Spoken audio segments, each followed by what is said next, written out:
Did you feel it? That is the question.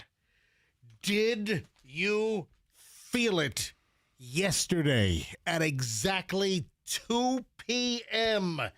Did you feel it? Fester, did you feel it? I mean, for a guy like myself, I feel that every day. For the thinner people in the area, I'm sure they were very, very alarmed. Could you please explain your ideology on this, your methodology on whatever the hell you just said? I mean, when you're a large person, the floor moving okay, I got it. Is not. Like creaky old floorboards in an old barn house? I mean, you walk into a house and it shakes a little bit. I've walked by, like armoires and dishes have moved before. Oh, man. It's not. A little clinkle, clankle. So, but yeah, man. I mean, I don't know that I've ever heard of an earthquake affecting even this area remotely. It has. It's been felt before. It's happened it's so rare. The last time is, quite some time ago. I think there might have been some seismic activity felt more south of us, maybe 20 years ago or so, 25 years ago. But again, the question is, where the hell do you go? Why are you getting up? Oh, you're closing the door. All right. Do that when you walk in. I think he thought he did. I just realized it now, and I could hear the guys talking about, It's much more efficient if you close the door when you actually walk in. So, seriously, did you feel the shake at 2 p.m. yesterday? It was like right on the button. It was like, if you look at the U.S. Geological Survey, the USGS, the actual detection happened at like 2 o'clock and 35 seconds or something like that.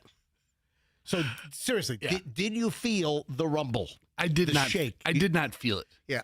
That was in my nap time. Yeah. I did not. I was doing something in my home studio. I was finishing up a recording, and I did not feel it either.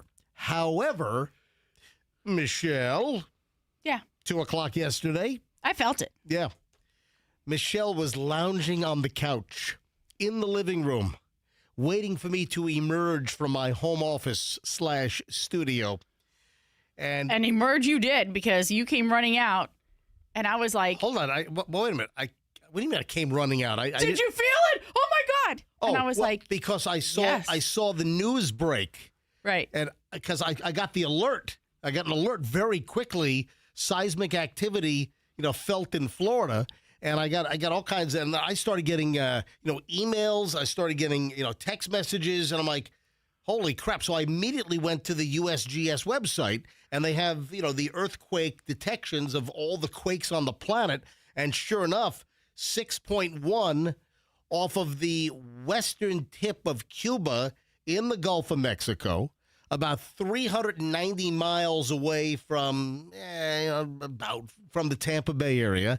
And I immediately ran out and I said, did you feel it? And Michelle's like, feel what? I said, there was an earthquake. Did anything shake? And she said, oh my God, that's what that was. All right, so describe what happened, how you felt it. Well, I was laying on the couch, and all of a sudden I felt a little like shimmy shake. A shimmy shake? Right. Do the hippie shake. Right. Yeah. Would you have noticed it if you didn't know that there was an earthquake later?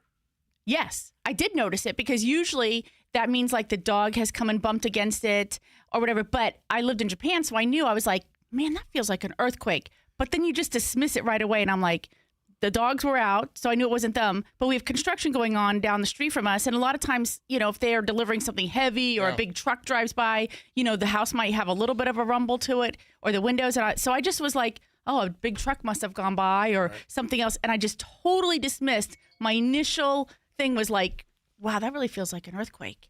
And then, I mean, not too long after that, you came running out and you were like, did you feel it? And I was like, that was an earthquake. Oh, my gosh. And then Julian came down. Yep. Because Julian, oh, my God, after another solid performance during his final semester of his junior year, he comes home. Well, he scuba dived with me for 8 days in Little Cayman last week, but he's pretty much just vegging, playing video games with his friends online all day long. And he comes down, he's like, I think he came down to get a snack. I'm like, hey, did you feel the quake?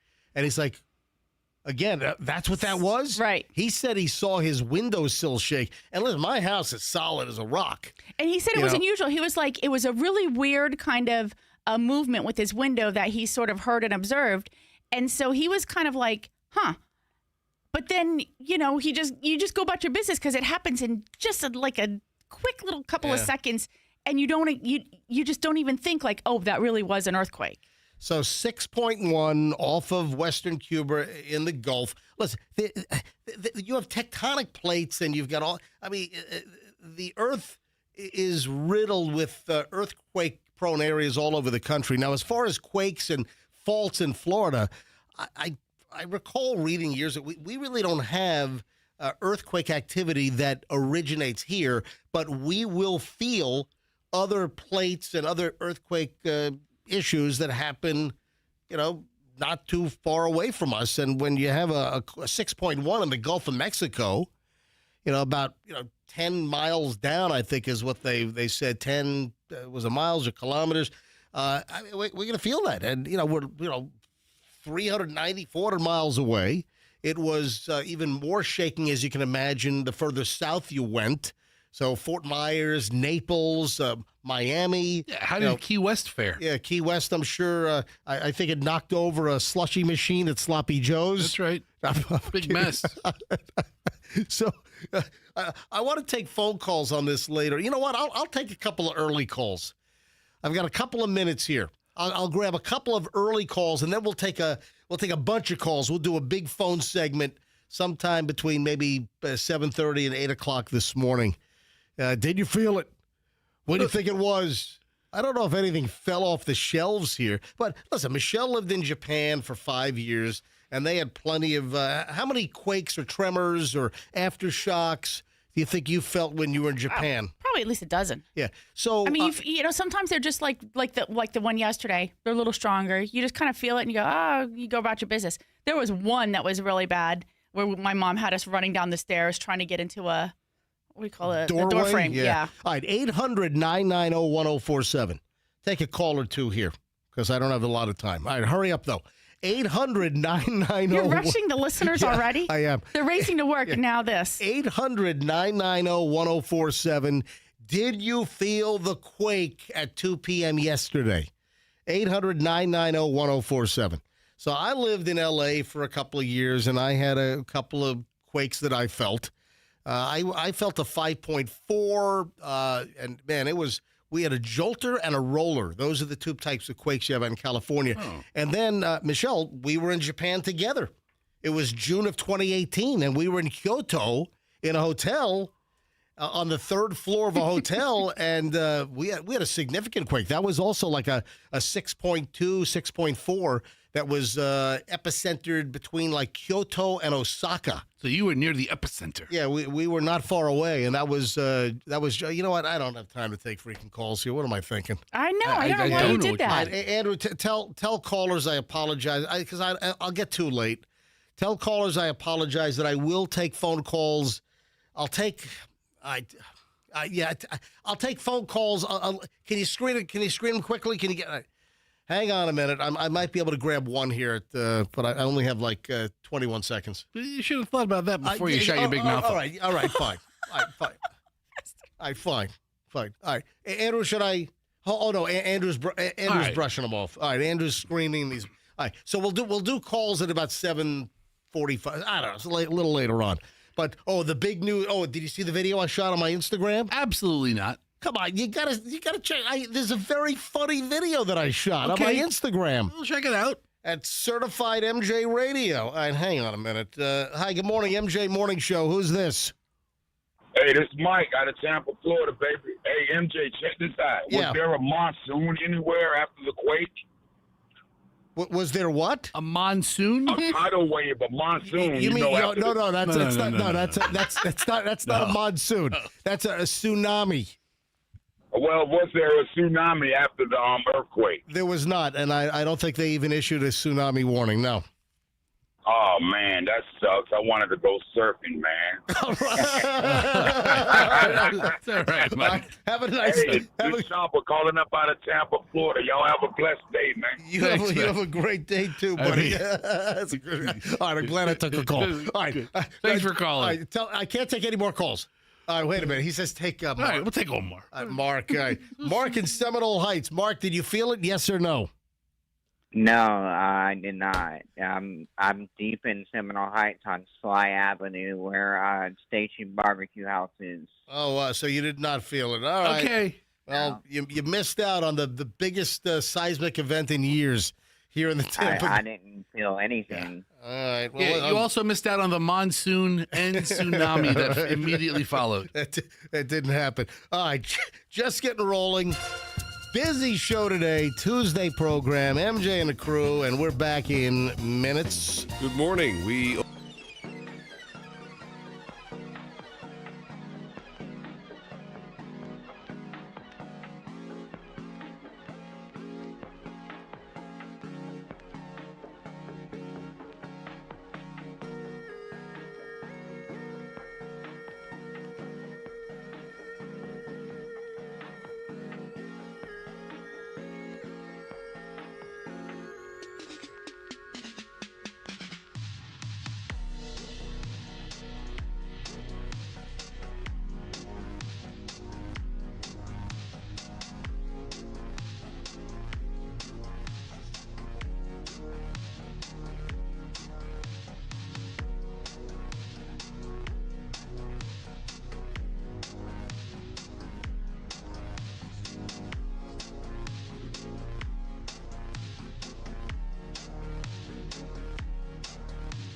You don't like that one? No. I mean, Oh, you don't like it? just want to know. I just like to know rejoiner origins. I write all the rejoiners on the show. Do you have? I'll tell you what. You just bought yourself an assignment. I had this assignment before. You write me. I want 5 new rejoiners from you, Fester. I bet you I can go to ChatGPT and come up with 5 rejoiners better than time for the MJ Morning Show because the commercials are over. I'll tell you what, want more why commercials. don't you try that right now? Let's All go. right. You go to ChatGPT. I had some other things planned here, which I'll be able to get to some of them. But you know what? Go ahead. Bring up your ChatGPT and tell ChatGPT to write some rejoiner sweeper bumpers that we play when we come out of commercials back into the show. Go ahead. Let's see ChatGPT come up with just do 5. Okay. ChatGPT will give me 100. No, just do 5. Right. 5. 5. Let me see. Radio rejoin. That says rehoib. Okay. Rejoin. Dude, it's Hold on. 5 radio rejoin. Watching Fester type is entertainment. Rejoin phrases? No, phrases. To use as a transition out of commercials from and back into the show. From commercials to live content. I'll check it out. Let me just get the thought out, and I'll fix it. Dude, transition. Yeah, and it knows I mean transitions here. All right. Yeah, let's see what ChatGPT comes up with. Yeah, I write all the rejoiners that you hear that come out of. Yes, I write those. Yes, write 5. Yeah. Write 5 content about. Dude, come on, you're killing me here. I got to give it more details. Dude, you type 3 words a minute. Long. And even then you make mistakes. Okay. Here are 5. Oh, yeah, these are great.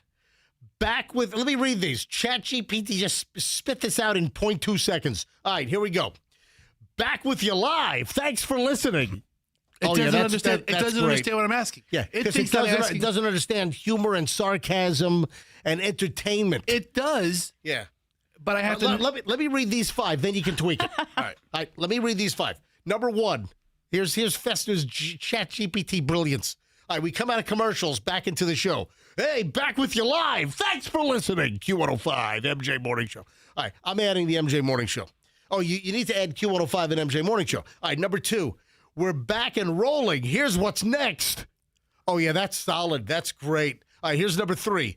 Live again and ready to go. Stay tuned. Oh, that's super. And you're questioning the last one that I wrote? The commercials are over unless you want more commercials. All you're missing is the duck sound effect. Quack, quack. All right, number 4. Thanks for hanging out. Let's get back to it. Oh, yeah. You know what? I'm going to have these produced. This has to refine. Number 5.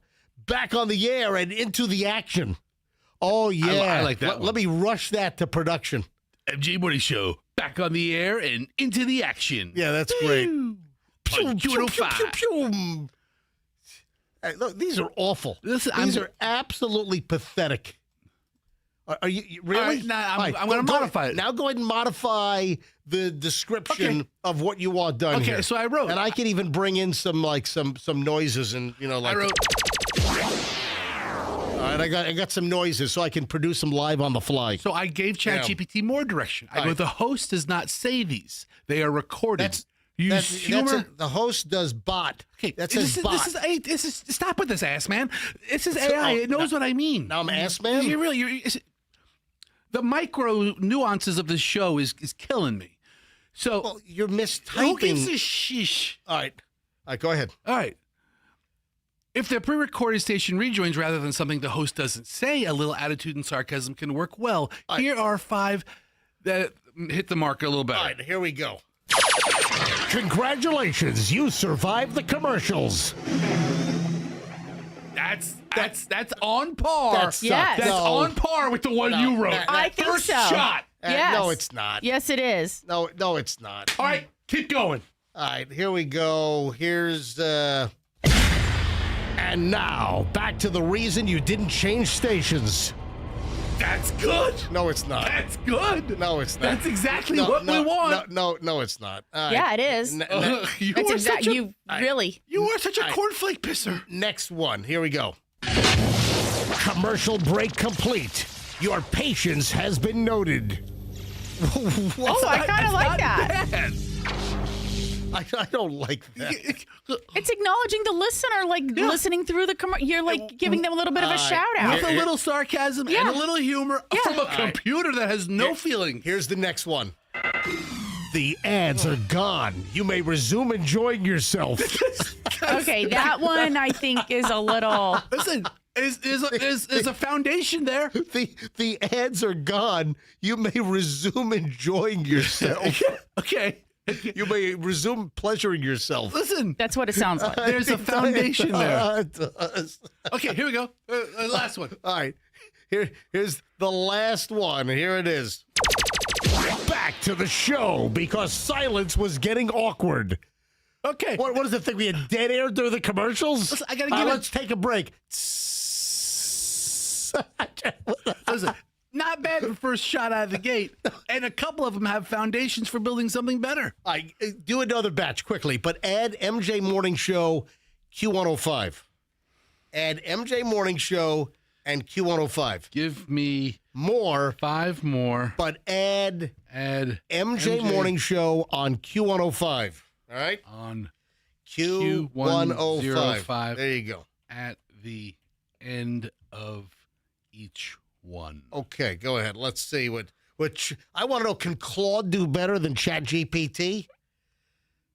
Okay. All right, here we go. All right. Okay. Hey, All right, this here- isn't bad. Here are the next ones. All right, here it is. That was your regularly scheduled interruption. MJ Morning Show on Q105. Listen, I've never heard a commercial referred to as an interruption. I mean, listen, been here for a while. All right, here's the next one. If you're still here, your loyalty is impressive. MJ Morning Show on Q105. Not bad. That's not terrible. Give ChatGPT the props that it deserves. I think if your prompt improved, then you would get better results. As you give it more specific information, it dials it right in. Right. Here Number, it is. number 3, that word building. We hope you didn't get herpes during the commercial break. MJ Morning Show on... No, it didn't say that. No, that did not get spit out. All right, here we go. Next one. Here it is. We appreciate you surviving that with us. MJ Morning Show on Q105. Oh man, number 5 is getting really. I skipped number 3. You skip number 3. All right, number 3 is... The commercials have left the building. MJ Morning Show on Q105. That accomplishes every goal. All right, that might be the best one. Okay. All right, and then the final one is this. Back to the show before someone tries to sell. I'm telling you, man. I know. Why'd you have to give me 100? This is I can pretty do this funny. all day. All right, this is pretty funny. All right, here's the last one. Back to the show before someone tries to sell you something else. MJ Morning Show on Q105. That's pretty funny. I mean, and this is just me giving it poorly written one-word descriptions of what I'm looking for. I mean, if I dialed this in a little bit, I could get you 150 of them, several of which would probably be better than what you came up with. No, I doubt that. I doubt that. All right. Anyway, everything that I had planned to do in this segment is shot to hell. Okay, they gave me more. Oh, there's more? That break was brought to you by people with marketing budgets. Wait a second. These are more. That break was brought to you by people with marketing budgets. MJ Morning Show on Q105. All true. Right. That's not a lie. Here's the next one. You've officially completed commercial endurance training. MJ Morning Show on Q105. I don't hate that one. I don't hate any of these. No products were harmed during that commercial break. MJ Morning Show on Q105. Welcome back to the content portion of the broadcast. That sucks. The paid programming is over. The questionable programming begins. That's great. MJ Morning Show on Q105. Okay. What else you got, smart guy? I mean, it can do this all day. Yeah. proof that this show is completely unscripted. The MJ Morning Show. Not bad. Yeah. I mean, we just pulled that out of our butts, a whole 10-minute segment. Give that to a couple of these to our voice guy. Right out of our arses. Right out. Right out. Just pulled it right out of our arses. Like that. All right, morons in the news next. So whatever I had planned, I'll have to kind of... Apologies to all. Yeah, jam it in somewhere else in the show. What rejoin are you going to use at the end of the... I don't know. I guess we'll find out. Oh, no, the morons in the news rejoiner runs next. All right. Yeah, great pile of morons in the news next. MJ Morning Show, Q105, back in just a sec. Good morning. We only have...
Programming note, Dear Flabby is coming up in about an hour. That's right. You know, I'm sure we ran a best of Dear Flabby last week while we were on vacation, but a brand new Dear Flabby at about 7:45, about an hour from right now.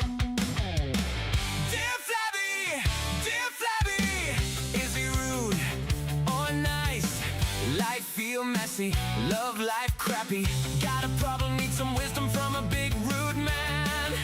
Write to Dear Flabby at mjmorningshow.com. But first, the morons, man.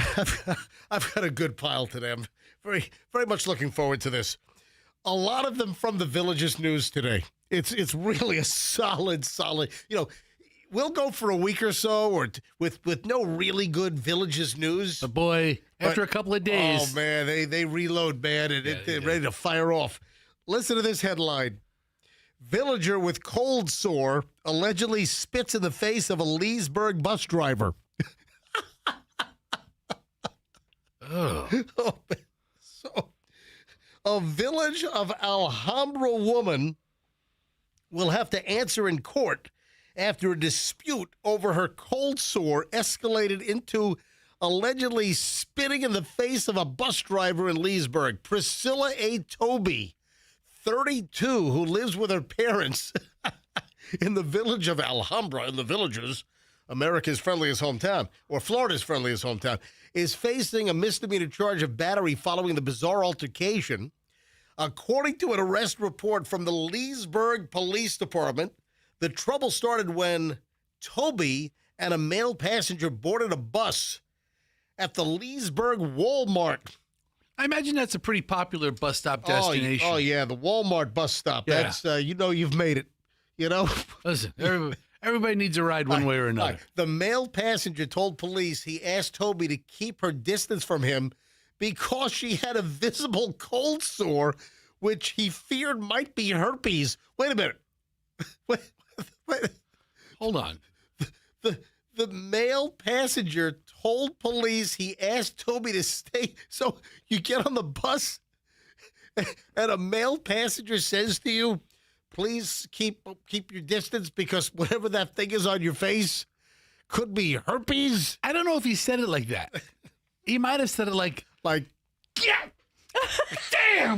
that thing away from me. Do not look at me. You keep your pussy lip away from me. I mean, the story really doesn't do justice how he informed her he doesn't want to be near her. You should act it out. I think that's a perfect logical possibility over there. We've all seen people where our first reaction is, what's going on with that? All right, so she's at the Walmart bus stop.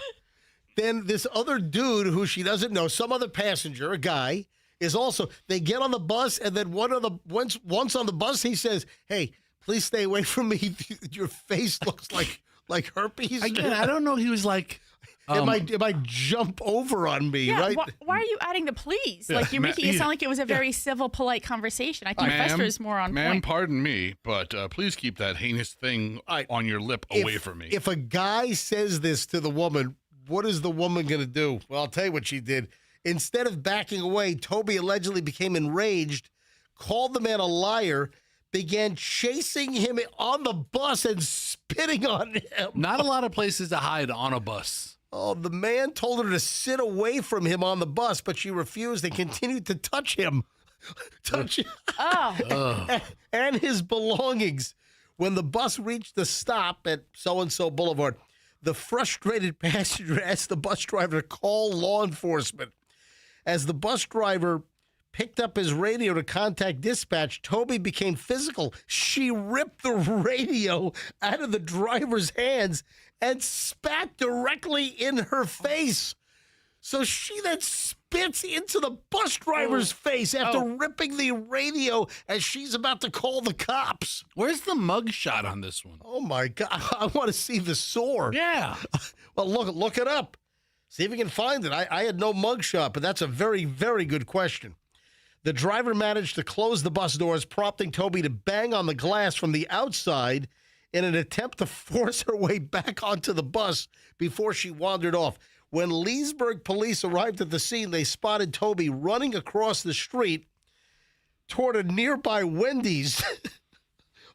Officers detained her and brought her back to the bus stop. During questioning, Toby admitted to spitting on both the passenger and the bus driver. Yeah, she did it. That's right. She told officers she was frustrated because the male passenger kept getting upset whenever she touched his belongings due to her cold sore. Oh, my God. So she was issued a notice to appear for simple battery.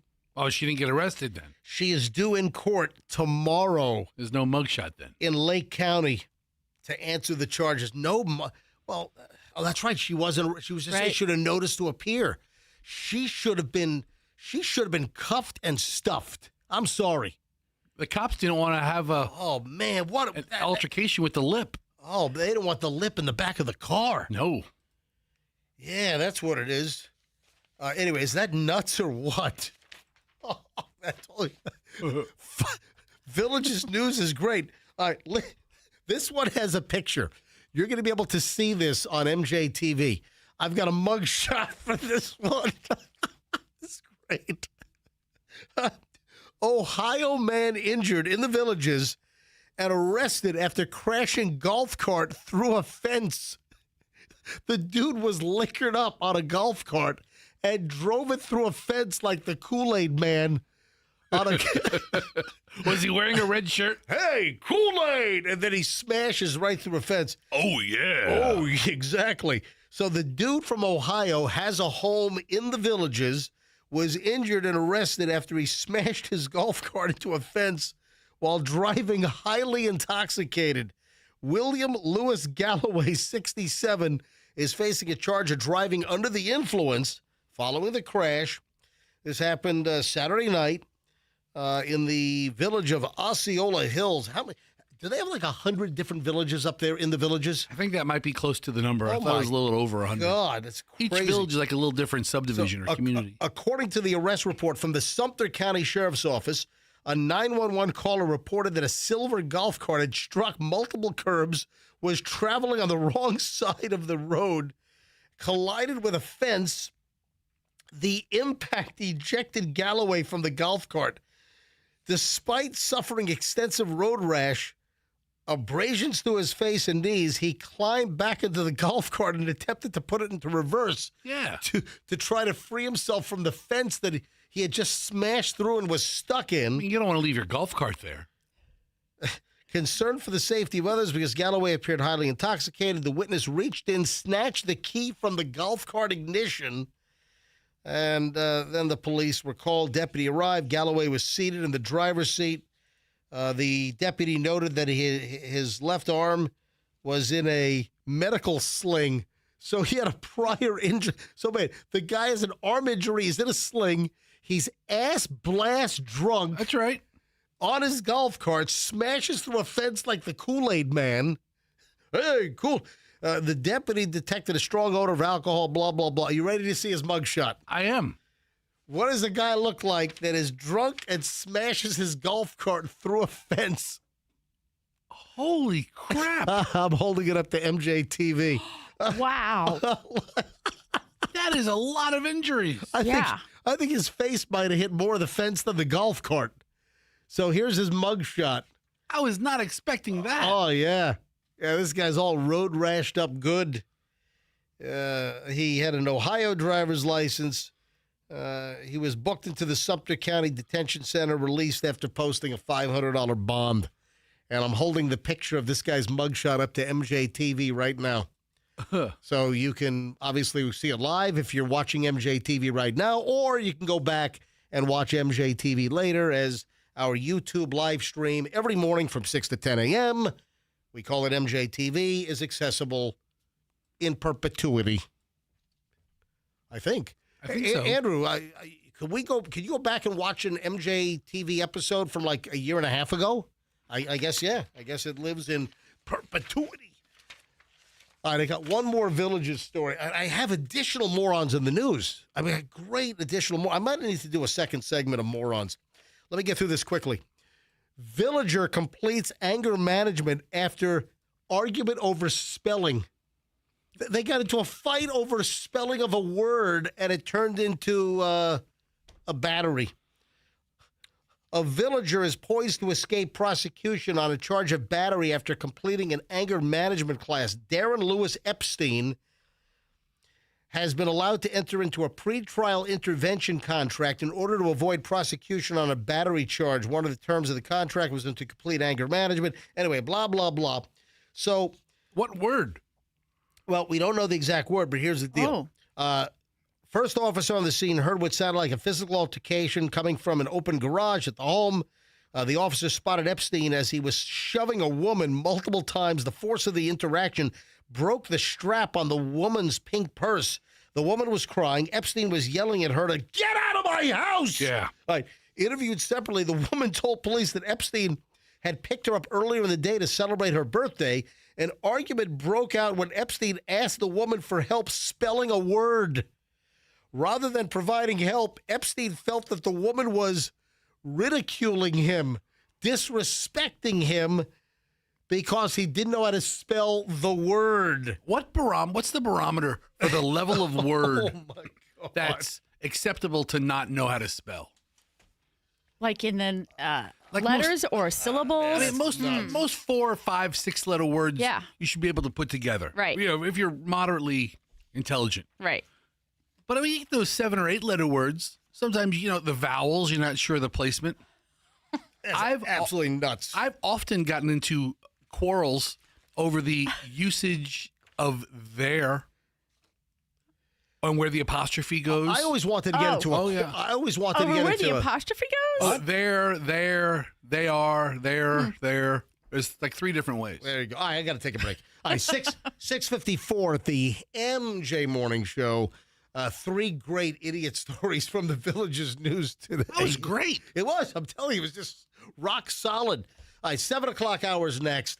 I got all the 620 material that we didn't get to. I got to get. Oh, you know what? I didn't get to the hot oil at McDonald's incident from yesterday. We'll get into that coming up. Oh, and a guy is suing an airboat company here in Florida because he was bitten in the face by a gator.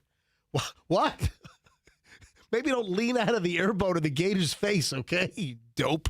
All right, got a lot of crap coming up. Don't move. Back in minutes. MJ Morning Show here on Q105, 104.7 FM. Hey, there is an awesome offer from June right now from Air Rescue. AirRescue.com, formerly Plan B Air Conditioning. So you remember Plan B? I did Plan B air conditioning commercials for years. Well, no more. Now it's Air Rescue. Same owners. They had 2 different companies, and they just merged them all. It's all Air Rescue right now. If you need a new air conditioning system for June only, $500 off right now. And you can even add the MJ coupon. You can add the MJ discount. That's another 10% off. So for anything you need, any kind of service, you need a new system, whatever you need from Air Rescue, you mentioned me, MJ, and say, I want the 10% MJ discount. Right now, get a tune-up. Make sure your system is in good shape for summer. A tune-up, a full tune-up is $59. Regularly $99. That's a 40% savings. Any air conditioning issues, it's airrescue.com. Airrescue.com. 888-NEVER-WAIT. And tell them that MJ sent you. This June is also phenomenal at Miracle Toyota in Haines City. First of all, attention Polk County. I have your little cheat code here for getting a great deal on a Toyota. It is at Miracle Toyota. There's a miracle every day at Miracle Toyota. It is a great organization to deal with. If you're anywhere in Polk County or surrounding counties for that matter, you're in Lakeland, you're in Winter Haven, you're in Frostport, wherever you are, Mulberry, go to Miracle Toyota in Haines City on 27. June, summer savings at Miracle Toyota. No payments for 90 days. Go get the Toyota you want. Car, truck, SUV. You purchase a vehicle between now and August. No payments for 90 days. Runs all summer long. Hurry. Buy a Toyota. Get a Honda free. Well, a Honda generator. All right, you buy a Toyota. I love this. You buy a Toyota from Miracle Toyota, and you'll get a Honda generator because it's hurricane season. Miracle Toyota, 27 in Haines City. And please tell them that MJ from the MJ Morning Show sent you. Now, if you're in a car wreck, speaking of car wrecks, I gotta have the Kemp Law Group get a hold of Bailey. Bailey, our intern, there's been a twist in her little car wreck where she was hit by a lady like at 1 mile an hour. Oh, the lady's coming after her now. I mean, so we got a whole Bailey deal. Listen, accident or fall, you call Kemp Law. Bailey's in on Thursday. I'm going to wait until she gets in. She's going to come in Thursday this week. But she's got a couple of stories. So, the Kemp Law Group. Great organization, great team of attorneys. If you've been wronged, if you've been hit by some wacko not paying attention, you've been rear-ended, you've been sideswiped, you've been shoved off the road, man, the drivers out there, it's a nightmare. It's a horror show out there here in Florida, in the Tampa Bay area. If you've been hit by some nut, you need the Kemp Law Group on your side. You don't pay a dime until they recover for you. Or if you fall in a store, KempLaw.com, accident or fall, you call Kemp Law and tell them MJ sent you. Traffic's on 658, MJ Morning Show back, 7 o'clock hour next. In Hillsborough.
7:03 at the MJ Morning Show, and the famous 7 o'clock hour has arrived. Why? Well, because this is a nice long chunk, but then the real Mamma Jam is coming up in a minute. About 7:27 or so, we launch every single day an hour and 20 minutes of nonstop MJ. No one does this. Over an hour and 20 minutes of nonstop content. No commercials. We don't play music anyway, but no interruption. Just boom, boom, boom, boom, boom, boom, boom, boom, boom. Content. Dear Flabby is coming up around, we'll say 7:45. We also will take phone calls on the earthquake felt in the Tampa Bay area and a whole chunk of Florida. There are a couple of, funny stories floating around. And we'll grab your phone calls later this hour on the 6.1 earthquake off of western Cuba in the Gulf that shook things locally. So a lot of people caught off guard on that. I don't know. A guy's on an airboat on a gator tour, and he's bitten in the face by a gator. Now he's suing the gator tour operator. I mean, doesn't they have a sign, keep your hands, feet, and face in the boat? Inside the tram at all times. Yeah. This is schmuckatella right here. Guy is taking an airboat company to court. Why? Bitten by gator in the face. Yeah, the lawsuit was filed against Airboat Rides at Midway. A Broward County man was bitten in the face by a gator. Yeah, it happened a year ago. So he filed about a year later, June 9th, 2025. The guy was bitten in the face by a gator while attending the alligator encounter. I mean, gators can jump out of the water, right? I've never heard of that happening. I mean, unless you're dangling like a chicken carcass over the water. I don't know. I have to see what the guy looked like before the bite. Anyway, so as part of the company's failure to properly train or advise its employees, the story says that the guy was handed a gator. Was it a little baby gator? So I've been to. Is that what it was? So it's an airboat company. So they do airboat rides and what? As part of the encounter before you get on the ride, they let you play, kind of like the Stingray touch tank. Yeah. Yeah, that's the ticket. I've been to events before where there's like, hold a gator. And they had like one strand of black electrical tape around its snout. And the gator was probably 3 feet long. So maybe is that a big baby? I don't know. A juvenile. Maybe. But you held the gator for a couple of seconds and it, wriggled around and you gave it back. According to the lawsuit, the dude is demanding at least $50,000 in damages. Says the company breached its duty to the victim or was negligent, failing to provide proper training and or supervision of its employees, creating a dangerous condition, failing to take, I got to be honest, story would have been much better if they're on an airboat ride and the guy leans out over the boat and the gator just snaps his face off. Yeah, that'd be a much better story. I'm mildly underimpressed with this story. So I had a bunch of people call me out yesterday. Hey, you teased the McDonald's hot oil story and you didn't get to it. Listen, I'm not doing that in a mocking voice.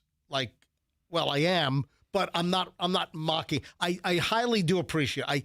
I like the fact that there are people that are so invested in the show that if I do tease something and I don't pay it off or I forget, I get bogged down. They hold you to it? Yeah, I do appreciate that. I do. The fact that we have such dedicated listeners, it makes me feel good. So even though the fact that I was being yelled at and chastised and being called, an incompetent, I do appreciate when people do call me out because it shows they care. Or they're just busting my balls. I don't know what. It's certainly one of the two.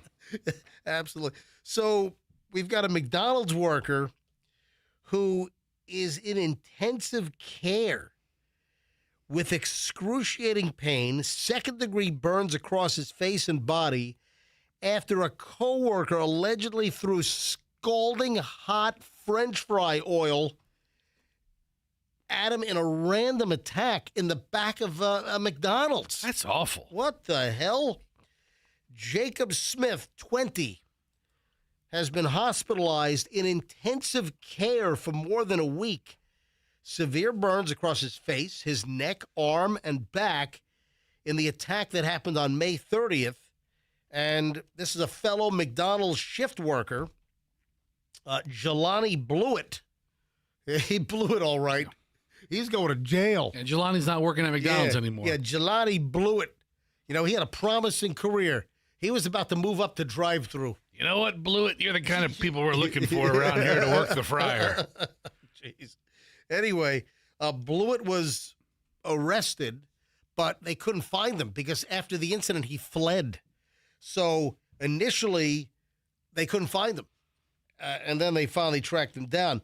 So what should have been a normal day at this McDonald's turned into a nightmare for her son, writes Amber Smith, the 20-year-old kid's mother, Jacob Smith's mother.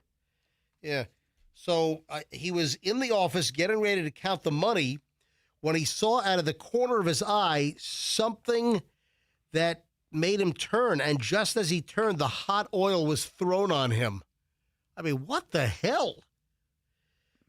Cops have not given a motive for the attack. I mean, there had to have been words exchanged before the oil. There must have been some beef. Get it? That's actually really funny. You know, the hamburger station's right next to the fryer. Get it? Must have been some beef. Get it? You like that? Do you know what's happening later this month? What's that? Which is somewhat related to this story. What? On June 23rd of 2026, McDonald's is reintroducing nationwide the fried apple pie. No way. Oh, Yes. really? You know what? I think I saw that. Yeah. So to have a fryer in the news story this sad, followed by such great news, is a delicious paradox. Yeah. Anyway, so this happened in the Sacramento, California area, if you're curious. I was very curious. I was wondering where this happened. And Jacob's engaged to be married. Oh. 20 years old? Listen. Hold on, Jacob, you're engaged to be married at 20 years old? He went to her father and said, "Listen, sir, I'm 20. I love your daughter. I'm really moving up the ranks. I'm shift manager at McDonald's right now. Yeah, but exactly. hopefully I'll be crew leader soon." Yeah. So he's still in ICU receiving special treatment over a week after the incident. Is there a GoFundMe for this kid? Yes. So a fundraiser was begun, and the goal is $22,000 to help with medical costs. I got news for them. I'm guessing the hospital bill is going to be a hell of a lot more than $22,000 of 10 days in the ICU at this point. I think you need more than 22 grand. Anyway, doctors are working to reduce the size of the burns, minimize the need for skin grafts. Blewett fled the McDonald's after the assault. He blew it right out of there. And was named a missing person by the sheriff's office. He was later found arrested and hit with multiple felony charges, including battery causing. You know who made the arrest? Sheriff McCheese? Mayor McCheese.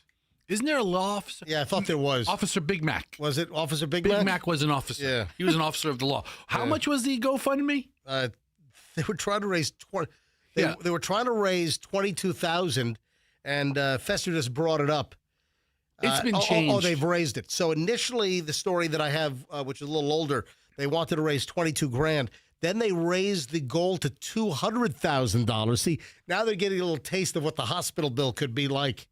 And I'm guessing he's not on a good insurance plan, this kid. Oh, McDonald's will pay for it. Yeah, well, yeah, they probably will. The McDonald's insurance will pay for You it. know This what? 200 Yes. grand's going in this guy's pocket. It is. So right now, $143,669 has been raised for the hot oil attack at a McDonald's. Man, this Blewett guy, what a piece of crap. But we still don't know why. No. Something happened. I mean, something occurred, and I don't know if we'll ever know. You know, he might reveal what caused. Oh, he provoked me. He said this. You know, whatever. But at this point, we just don't know. Yeah.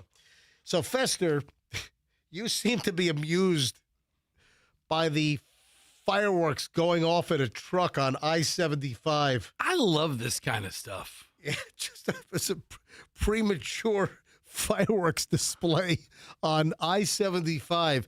Yeah, this wasn't I-75 here locally. I-75, if you don't know, runs all the way through Michigan. Oh, it does. Well, yeah, it runs from, Alligator Alley all the way up to Sault Ste. Marie. Yeah, all the way up to it's like the top of Michigan or close to it, right? The UP. Yeah, the upper. Does it go to the Upper Peninsula? It does. All right, the UP of. So this happened in Tennessee. Now I-75. Don't you have that weird spot where you're in Georgia and you roll into Tennessee for a minute on I-75 and then you go back into Georgia? That's Doesn't it do that? It's in Chattanooga. Yeah, it doesn't. So this happened in Tennessee. Do you have the audio? Man, cars were pulled over even on the other side of I-75, the other direction. Cars were pulled over, and it was like they're watching the fireworks show. Then there's even people from a nearby overpass, an overpass going over I-75, and people were lined up on the overpass just watching the fireworks show as a truck with like a trailer just starts blasting off. You got it? Listen to this. Well, we're still a ways away. And the firefighters, a bunch of fire trucks, they're all back about 100 yards just, watching the thing blow itself out. There's nothing you can do. You're a firefighter. You're like, we're just waiting. Nothing's going to catch fire. Well, we're still a ways away from the 4th of July, but drivers on a Tennessee highway were treated... Oh, my God. What's this guy's first time with a microphone? It is. He just started yesterday. He just started, yeah. His first assignment. Jimmy, welcome to the team. Your first job, the interstate fireworks. Anyway, Fester's amused by this. Yeah. So the driver was hit with all kinds of violations. Fireworks display without a permit. Yeah. No, That's right. that wasn't one of the charges, but it should be. Did he sign the waiver when he bought them? Oh, yeah. That you're using these fireworks to alert trains or something? Or to scare birds? Well, that's the Florida loophole, is that, do they still make you sign that waiver? I don't think so. Yeah, there used to be a waiver when you went to the fireworks tents that the loophole to buy, fireworks, you had to sign a written document that claimed that you were like a farmer and you needed the fireworks to scare birds away from your crops, or you were signaling trains. Yes, I've got a Roman candle. I'm going to signal trains just to let them know I'm here. Yep, that's right. with fireworks. Anyway, so Fester, his favorite story so far this week is the fireworks explosion on I-75. I will tell you, it's Interstate 24 that dips back into Tennessee. Are you sure? 24 goes... I thought I was on 75 and I did that. You take 75, but if you're going to Nashville or Nashville, right. you get on 24, and then that dips back into Georgia for a 4-mile stretch. Very nice. Then you meet up with 75 in Nooga. In the they call it the Noog. Yeah. Yeah, in the Noog. Really? Yeah. Yeah. If you lived in Chattanooga, what else would you call that crummy town? All right. I'm gonna ask you a question. If you're in a road rage battle and the two drivers get out of their car to then physically confront each other, what is the last thing that you would think that you would be hit over the head with? Oh, man. By one of the road raging drivers. All right, so you get two drivers, road rage ensues, the vehicles stop on the road, the two drivers get out of their cars to further confront each other in person. What is the last thing that you would think that one of the road rangers would whip out and crack you over the head with? Any ideas? Is like something hysterical, like an inflatable doll? Oh, I think it's hysterical. Yes, I'll give you that. I think this is hysterical. I mean, so it's not something like a traditional weapon or a shiv or a knife or a piano leg. That would not be funny. A shiv or a shank. That's probably true. I said inflatable doll earlier. I will. You didn't react to that. You want me to narrow it down? I mean, a little would help. A musical instrument. What is a funny musical instrument? A rusty trombone. That's pretty funny. But Yeah, that's not a new one, a rusty that's, one, though. not what I'm looking for. All right. Funny. This could be one of the. You know what? This, I believe, is the funniest name for an instrument. Is it oboe? It is not an. Oboe is. Oboe is a funny name. But that's not it. No. Oboe is a big instrument, isn't it? I think so. It's a goofy-looking instrument. Come on. Is it a clarinet? No, it is not. I will tell you because I saw the story. Yes. Think of a geographic. So you're That's why I'm not guessing. Oh, you're recusing Yes. yourself. Oh, I wish you would have said that earlier. I'm looking for you to make a guess, Oh, and you're like no. just laughing at me saying oboe and rusty trombone. This particular instrument is associated with a particular state as well, What? isn't it? I You don't think so? I don't think so. Oh, okay. Maybe I'm wrong then. Do you know I otherwise? could be wrong. Gotta hurry. I don't want to get too late here. The fiddle is. It's a string instrument. So a fiddle would be a string. But come is it on. a Tennessee violin? No, come on. That's not funny. I don't know. I'm trying. What's a funny sounding string instrument? She said something that goes with the It's a state. freaking ukulele. When someone says ukulele, what state do you think of? Hawaii. Thank you. Oh, How do you not understand that? All right, I guess Yeah. ukulele. Yeah. At the luau. What are you having Yes. a stroke over there? Yeah. What are you having a stroke over there? What are you, a little rusty? While I'm eating my poi. Yes. All right. I mean, it's so obvious when someone says ukulele, you don't think of, New York City or New Yeah. York. Fremont, California, cops investigating a bizarre road rage incident ended with one person hitting the other over the head with a ukulele. It's not a very sizable weapon. No. Funny. I'll fight somebody if your only weapon is a ukulele. I'll fight you. Man, that's Like a miniature guitar. Yeah. That's hysterical. Ukulele. I got a lovely bunch of coconuts. I mean, it's what I think of, with the ukulele. See, you're thinking of coconuts. Yeah, but the coconuts are in other places other than Hawaii. Yeah, No, but but it's that tropical, Right. islandy That's what you think of. feel. Okay. Yeah. Okay. All right. It is 7:20. We're gonna launch over an hour and 20 minutes of nonstop MJ next. Dear Flabby is coming up. We've got a Dear Flabby. A listener dilemma will be answered by Dear Flabby in about 15 minutes. Oh, but first, when we get back, the earthquake. We've got to go to phones. We mentioned this, obviously, first thing out of the shoot this morning at 6 o'clock. But I want to go to phone calls. We took a couple of calls at 6. But I want to go to phone calls about the great earthquake of 2026 here in the Tampa Bay area. And it's next. And people seem to like my Instagram that I shot. Yeah, if you haven't seen my Instagram video, it's on Certified MJ Radio. I'll talk about that in a minute. Don't move. We're loaded. We got so much stuff coming up. I can't even get to 99% of what you're going to be entertained with next for the next hour and 20 minutes here on the MJ Morning Show. Hey, I heard from Dr. Childers this morning.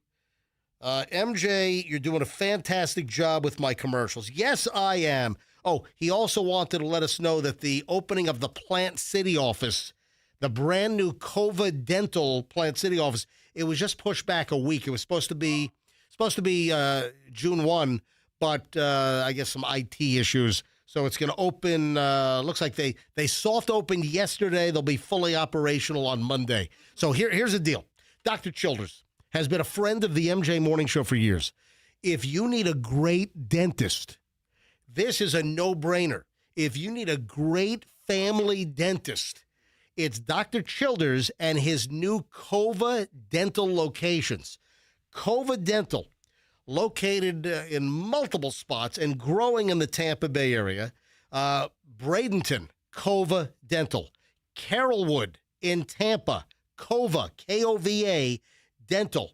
Plant City is opening officially on Monday, and coming soon, Newport Richey and St. Pete. Cova Dental. He's fantastic. We have had a relationship with Dr. Childers since like the year 2000. I totally vouch for him. He's done numerous things for me. Dr. Childers and Cova Dental. It's covadental.com.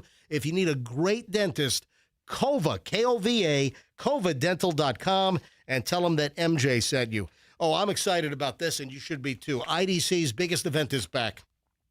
This is tremendous. It's incredible. This is the most popular event ever, and it's back at International Diamond Center. It's 0% interest financing. That's right, I said zero. 0% interest financing for 5 years.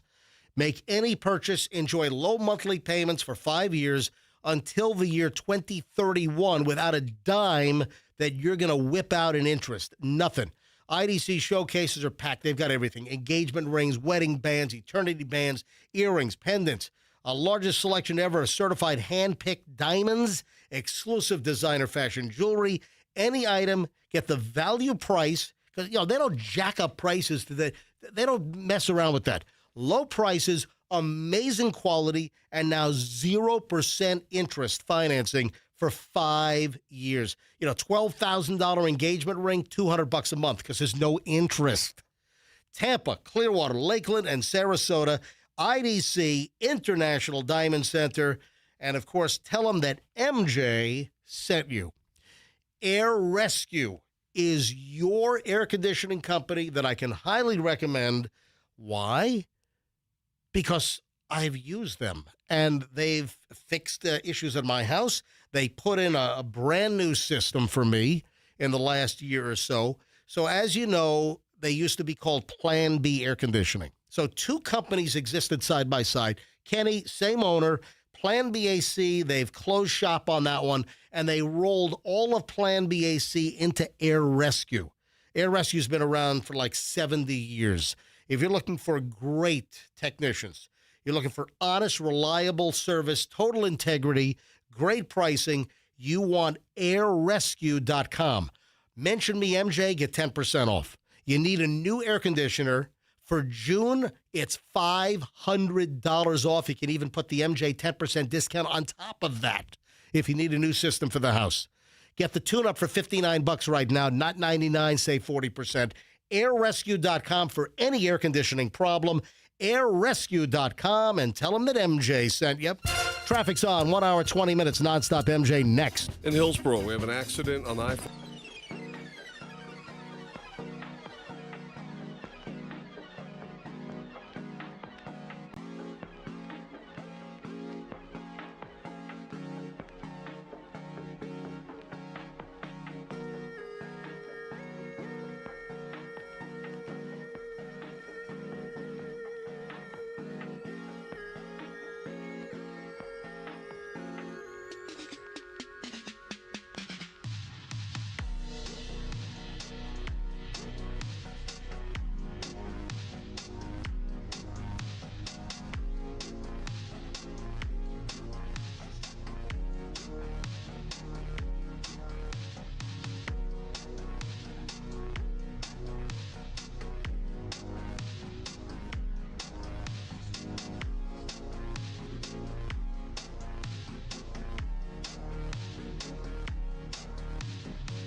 2 non-blondes, right? 4 non-blondes. Was it 8 non-blondes? No, it's 2 non-blondes. 2 non-blondes. I think only 2 of them sang. So wait a minute. Before I get to the big earthquake event from yesterday at 2 o'clock, we're going to grab some phone calls on this. Dear Flabby's coming up in a bit. Loaded segment, all kinds of great crap.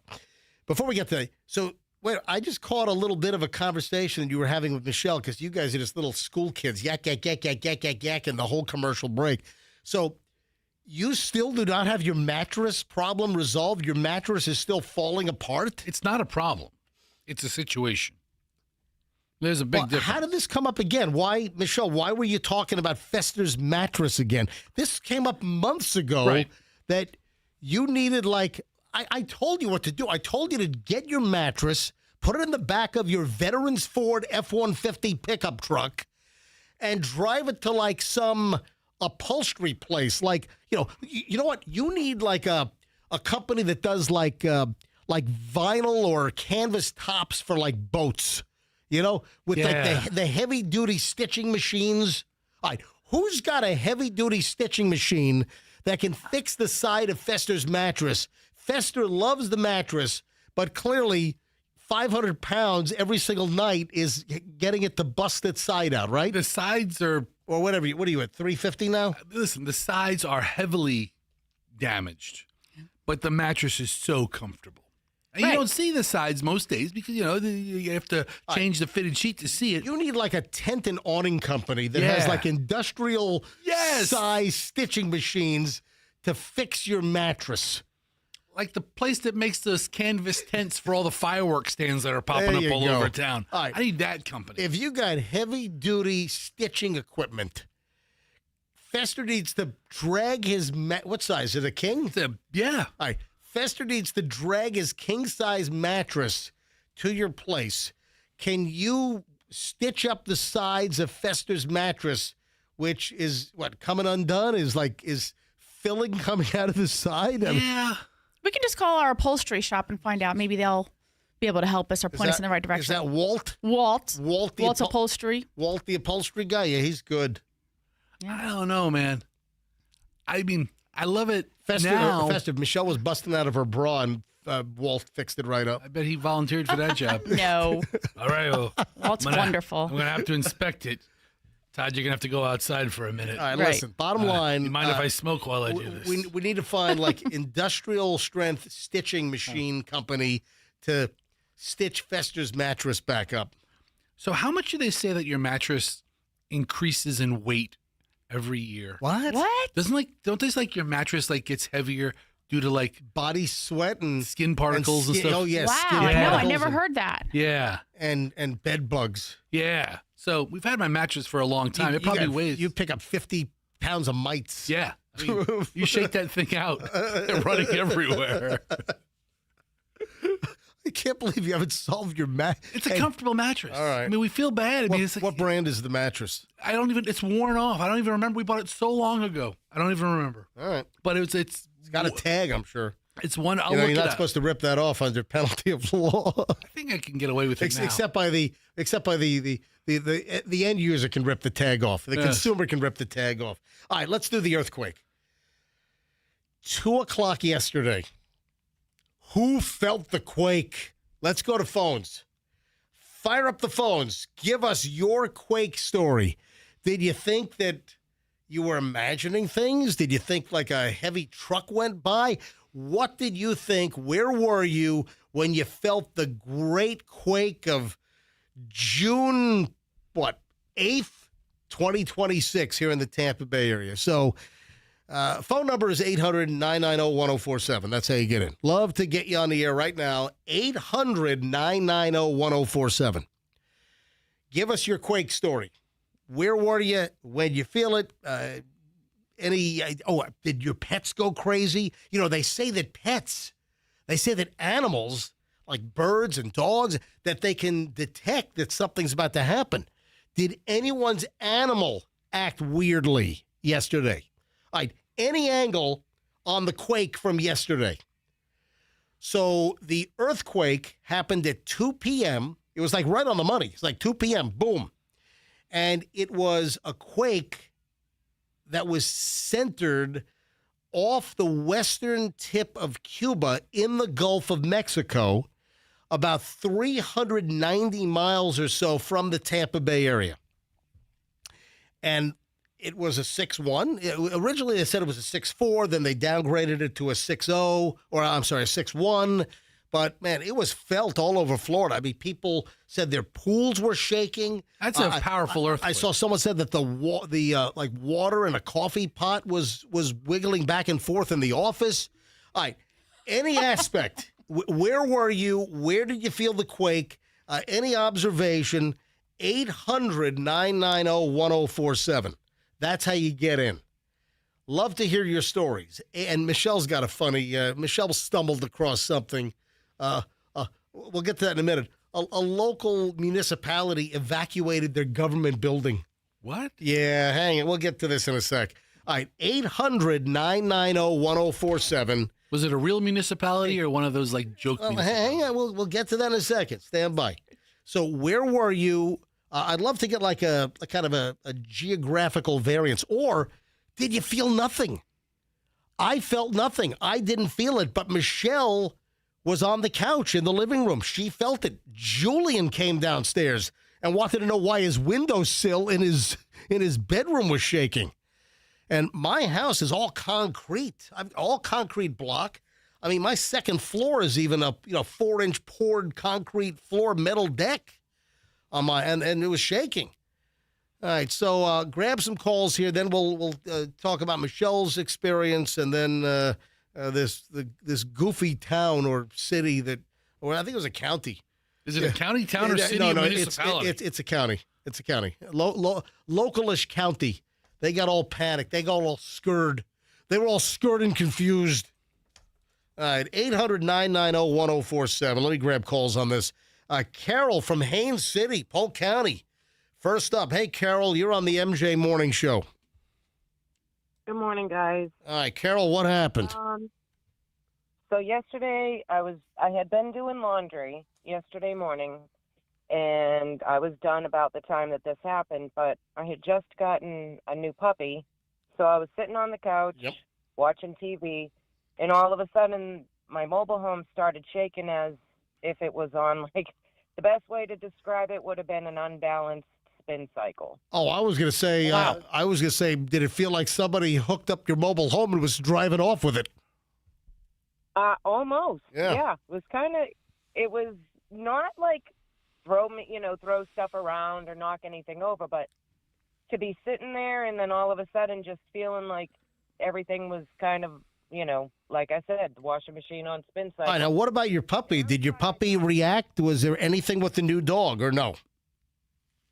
No, he's only 8 weeks old. I just rescued him from the shelter the other day. That's nice. What kind of dog is it?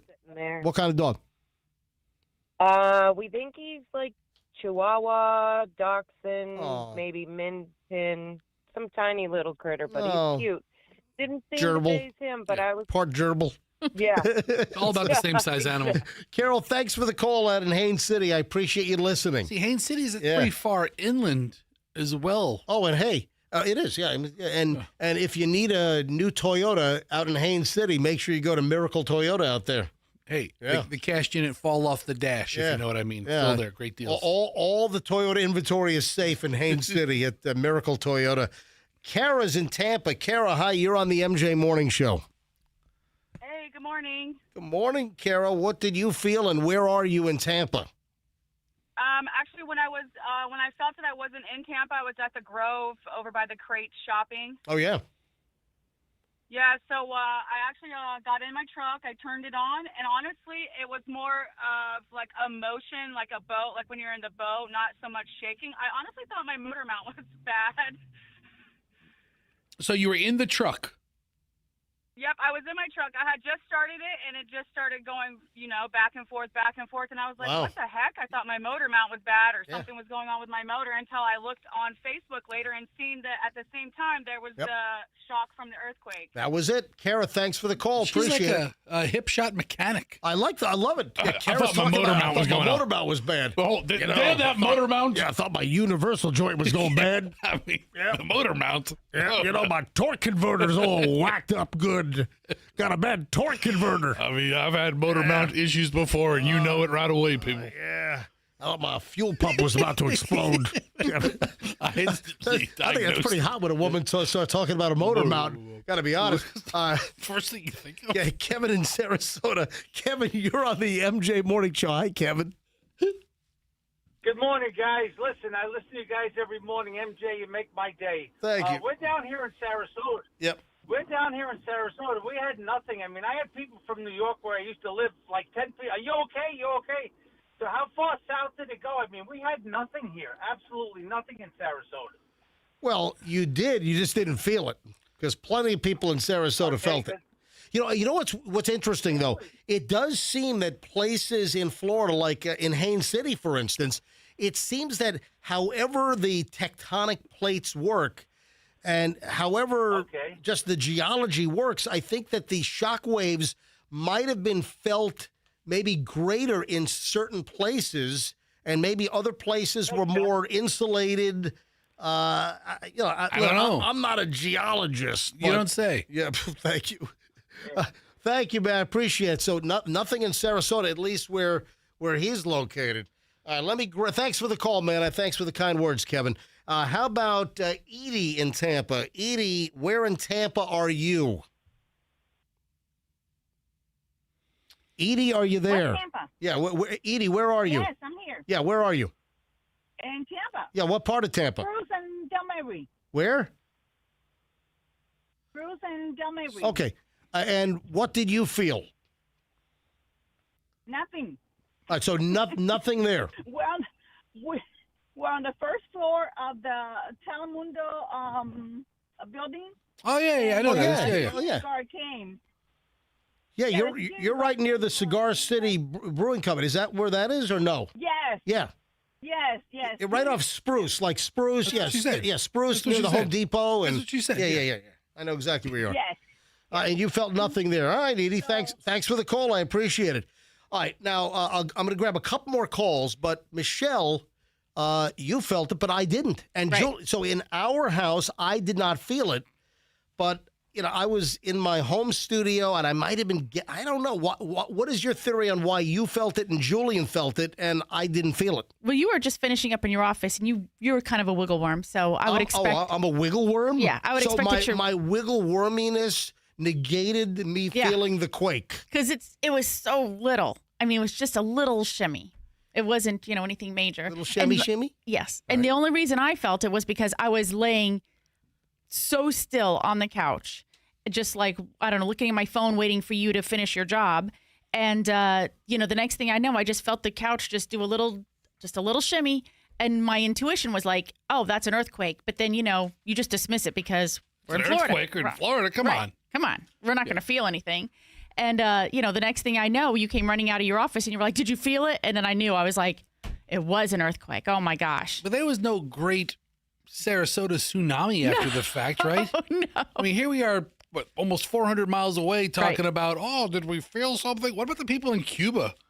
Right. Like, isn't like the western side of Cuba like the poorer side? I don't know. I don't know. I think all of Cuba is the poorer side. I don't know. Yeah. Was there major damage in Cuba?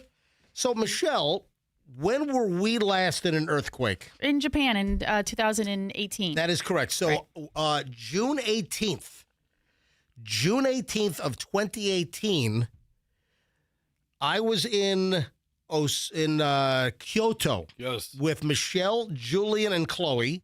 And also Mark, Christine, and the kids were there, Bella and Josh. And we were still upstairs. So let's see.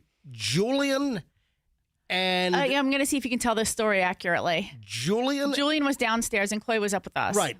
We were up. We were on the third... Was the third or fourth floor? Fourth floor, I think. We were on the fourth floor of a hotel in Kyoto, June 18th of 2018. Like the Red Roof Inn or something? And it was like... just before 8 o'clock. It was like 7:58 a.m., just before 8 a.m., and the hotel starts shaking. I mean, it was serious. I mean, this was a serious quake. And the whole building starts shaking, and we're like, oh, my God. Because I lived in L.A., Michelle lived in Japan for 5 years, from 1980 to 1985 as a teenager. And I knew exactly what it was. I'm like, earthquake.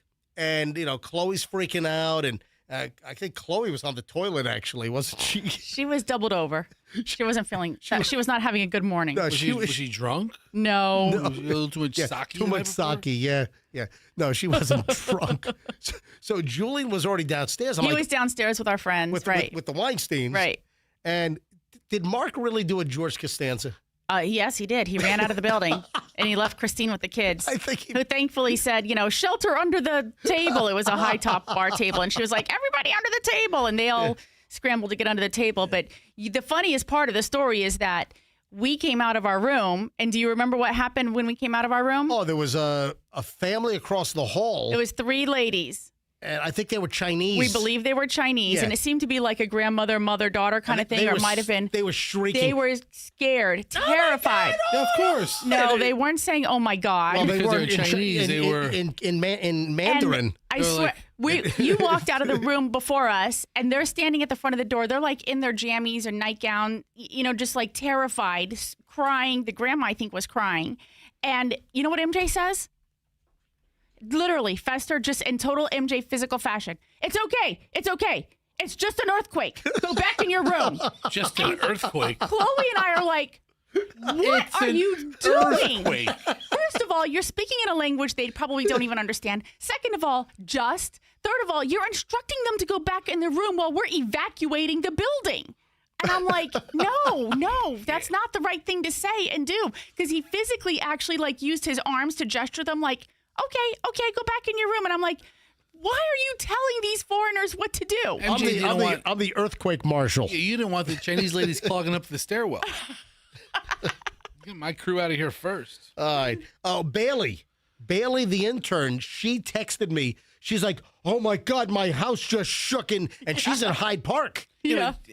She's not far from UT and off of Kennedy Boulevard, and her whole house shook, and she's like, oh my God, I think we had an earthquake. I'm like, yes, you did. Because, as soon as I heard, I got all the alerts on my phone. I did not feel it, but Chloe or Julian and Michelle felt it in the house. But I immediately went to the USGS because I started getting all kinds of alerts. And, hey, I think we had an earthquake. I'm getting text messages from people. And, right away, the U.S. Geological Survey website has all earthquake activity on the planet. And they had it posted, virtually immediately that there was a 6.1. Initially, it was a little higher, and then they downgraded it.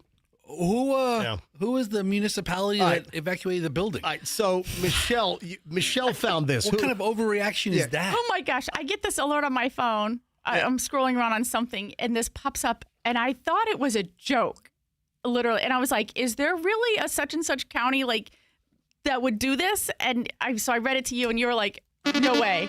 So Michelle gets an alert on her phone. So it's a county that you've lived here for 30 years. Yeah. And you've never heard the name of this county I've before? heard the name of the county, but I was just like... It was Lake County. Right. Lake County. Lake County. Lake. Yeah. Lake, L-A-K-E, I Lake understand, County. but Lake Is County- that where Claremont is? Yeah, Leesburg is in Lake County. Yeah. But I was like... Lake County, they evacuated their government building, a 5-story building or something. They were all scared. Right. They evacuated the building. Our first call because it shook a little bit. was from Haines City, and we commented how inland it might have been more dramatic than it was Outland? Outland, yeah. I mean, the closer you are to the Gulf of America, maybe because we had the guy from Sarasota, I felt nothing. But then, inland, we had seismic rumblings. So, come on, Lake County. So they evacuated. They got all scared and confused in Lake County. They evacuated the building. They called in structural engineers to make sure the building was okay. Every county has the emergency operations center, and they prep for things like this. All right, there is an additional report. This is not a drill. This is not a drill.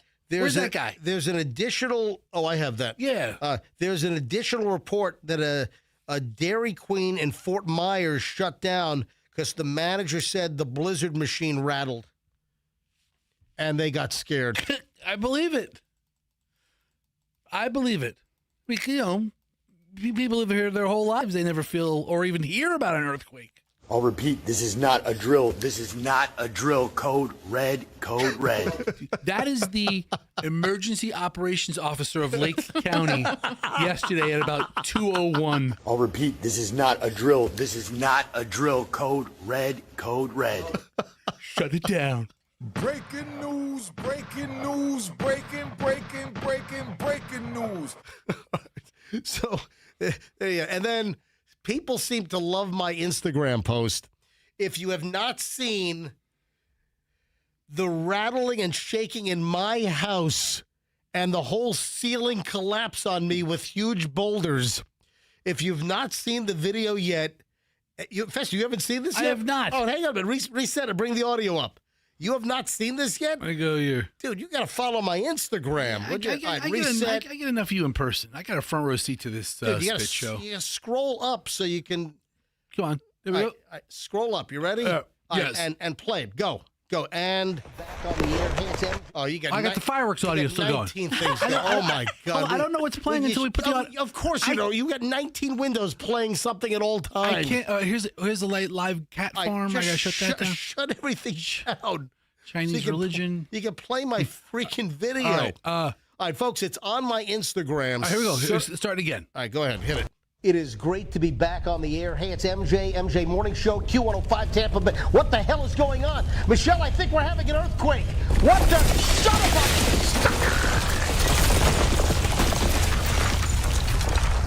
You like the high quality effects there? That was pretty good. The falling rock effect? I've never seen that before. Was that like a Snapchat filter or something? Julian, I think. Julian, help me with that. All right, take a look at my Instagram. $500,000 at film school, and the kid can make falling rocks. That's not that much. It says falling rocks. Good job, J-Dog. So, it's very cheesy looking. All right, take a look at my Instagram earthquake video. It might not reflect reality. Just a disclaimer. It's on my Instagram right now, Certified MJ Radio. Go take a look. If you don't follow me on Instagram, you should for quality content like that. You know, the best part about that Instagram post was how short it was. Certified MJ Radio, my Instagram. Check it out. Certified MJ Radio. All right, a couple more calls, then Dear Flabby. Do you think, hold on, question. Do you think they felt the earthquake at the little Cayman fish place you were? You know what? Grand Cayman, Little Cayman, Cayman Brac, they're all just south of Cuba. And I sent a message to Doug, who owns Little Cayman Divers, and he said they did not feel it there. So interestingly, I heard a story about when Indonesia got their big earthquake and their tsunami. Yeah. There were scuba divers who it went over them and they didn't know or something, or they felt it a little bit, but they were. Right. There are divers that have felt the quakes underwater. Yeah. Let me grab Pam quick. Two more calls, Pam and Mike, and then I got to move on here. Dear Flabby's on deck. Pam in Tampa. Hi, Pam. You're on the MJ Morning Show. Pam, are you there? I hear no. Hello? Yeah, Pam. Go ahead. Pam, what was going on? Hi. I was at work yesterday, and my boss felt it. We actually work on off of Boy Scout and West Shore. Yep. Across from the International Mall. Yep. And the airport, and we work on the 8th floor. She thought it was her vertigo acting up.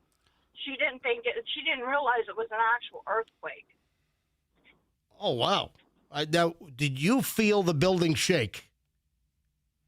She felt the building shake. Oh, yes. okay, but you did not. I did not. No. All right.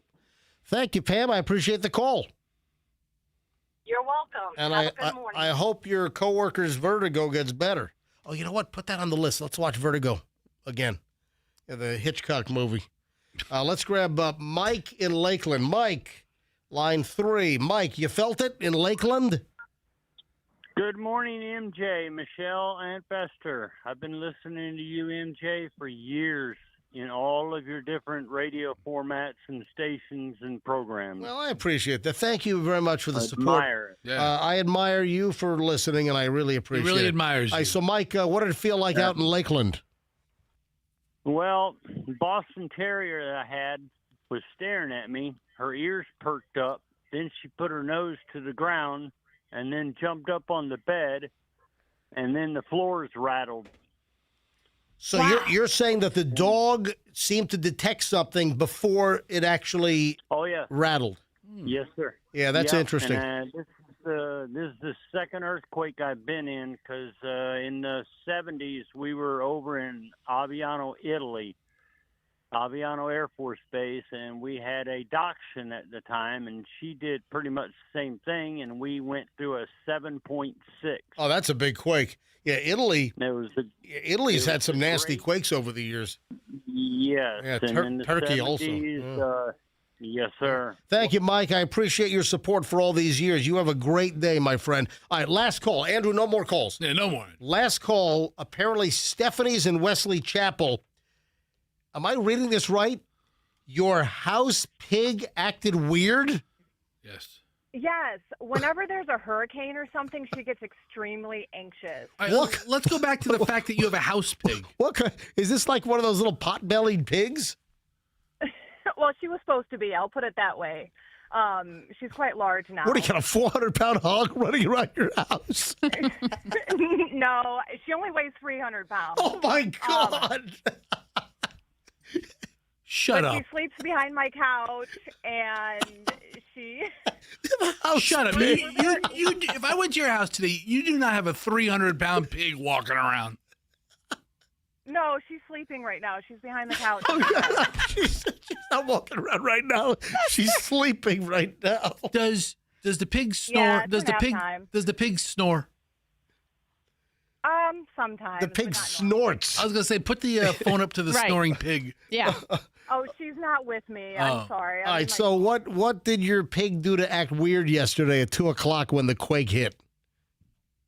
Well, she had been extremely anxious yesterday, and usually she only does that when there's like a hurricane. Really? You know, and I'm like, what is happening? It's like a sunny day, like nothing is going on, and she just is very needy and vocal, and I couldn't figure it out. When the earthquake actually happened, I was in my truck. I was driving, so I didn't feel it. I drive an old truck, and I'm used to it rattling around, so that was just like normal for me.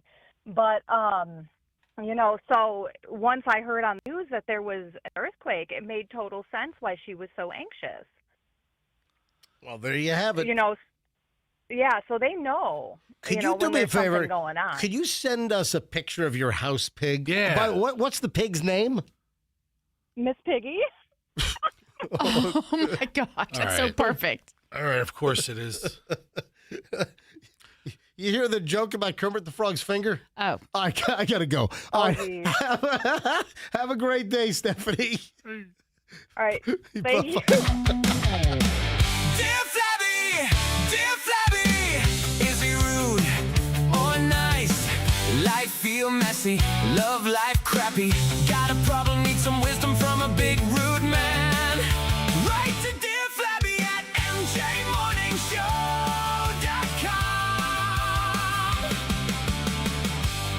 Dear Flabby, Fester, are you rusty or are you ready for this? All right. I'm not rusty. Fester is Dear Flabby, not Abby. Dear Flabby. Dear Flabby, met this girl in church. We started talking, getting to know each other. We had a lot in common, laugh a lot. I truly felt like I found the one until she started to talk about too much personal stuff about herself and said she has a real hemorrhoid problem. We have not spoken since. It grossed me out. What should I do? Any advice? Grossed out X date is the signature on this thing. Dear Flabby, your advice? Tell you, devil works in mysterious ways. Yeah. Here you are at church trying to meet a nice church girl. Trying to hook up with a church girl. Lo and behold, you get a holy hemorrhoider.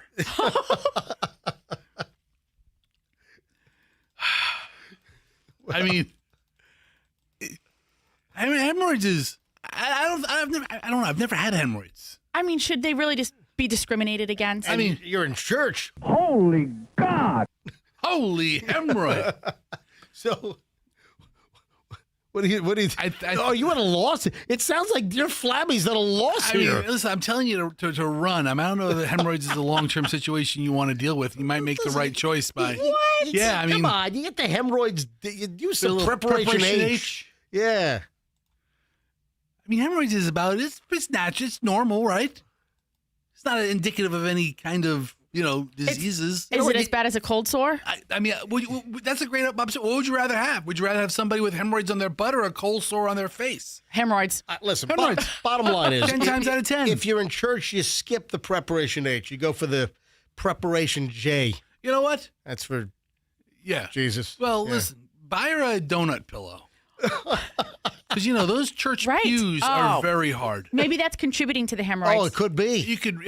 Those hard church pews can wreak havoc on an ass. Too much time sitting on that hard pew, just listening to the word just rattled at you.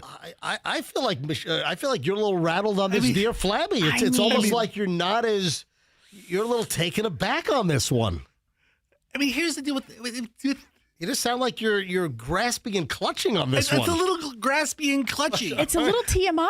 I can't fault it, and that's how he felt. Yeah. He's like, do I need to know this just yet? They haven't spoken since. Yeah. I guess the hemorrhoids ran them off. How long has it been since they've spoken?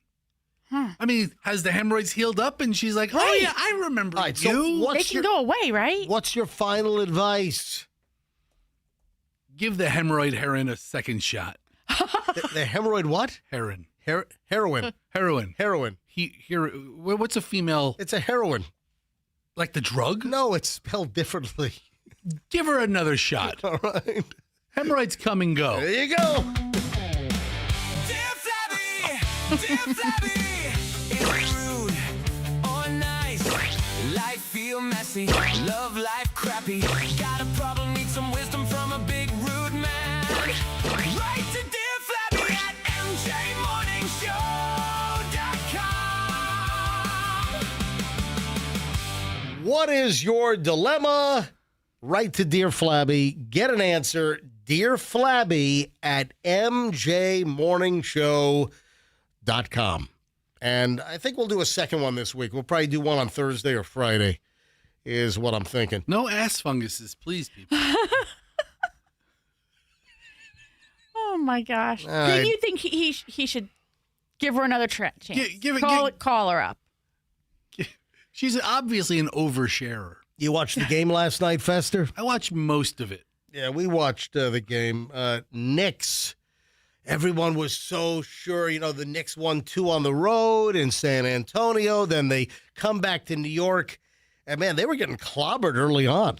And then the Knicks pull up, and the Knicks are ahead, and then the Knicks blow that lead. And the Knicks end up losing to the San Antonio Spurs 115-111. I could have sworn that halftime show that Charles Barkley and Shaq and the other, who's Kenny something that's on, I think they thought the Knicks had it. Who's the white dude? The only white dude there.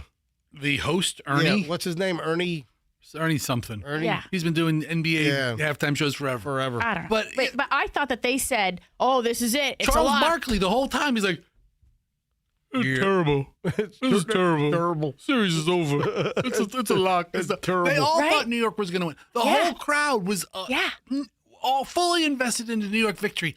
And I have to say, I get some degree of joy not having a rooting interest in any of these teams. And then Shaq had like Shaq-a-roni all over his shirt. No. So several people pointed out online, and I think 2 or 3 people actually sent me a text during the halftime show. Oh, yeah, what? Shaq was completely withdrawn from the conversation. Stop. He was trying to check out Cardi B, who is singing live right behind them. Yeah.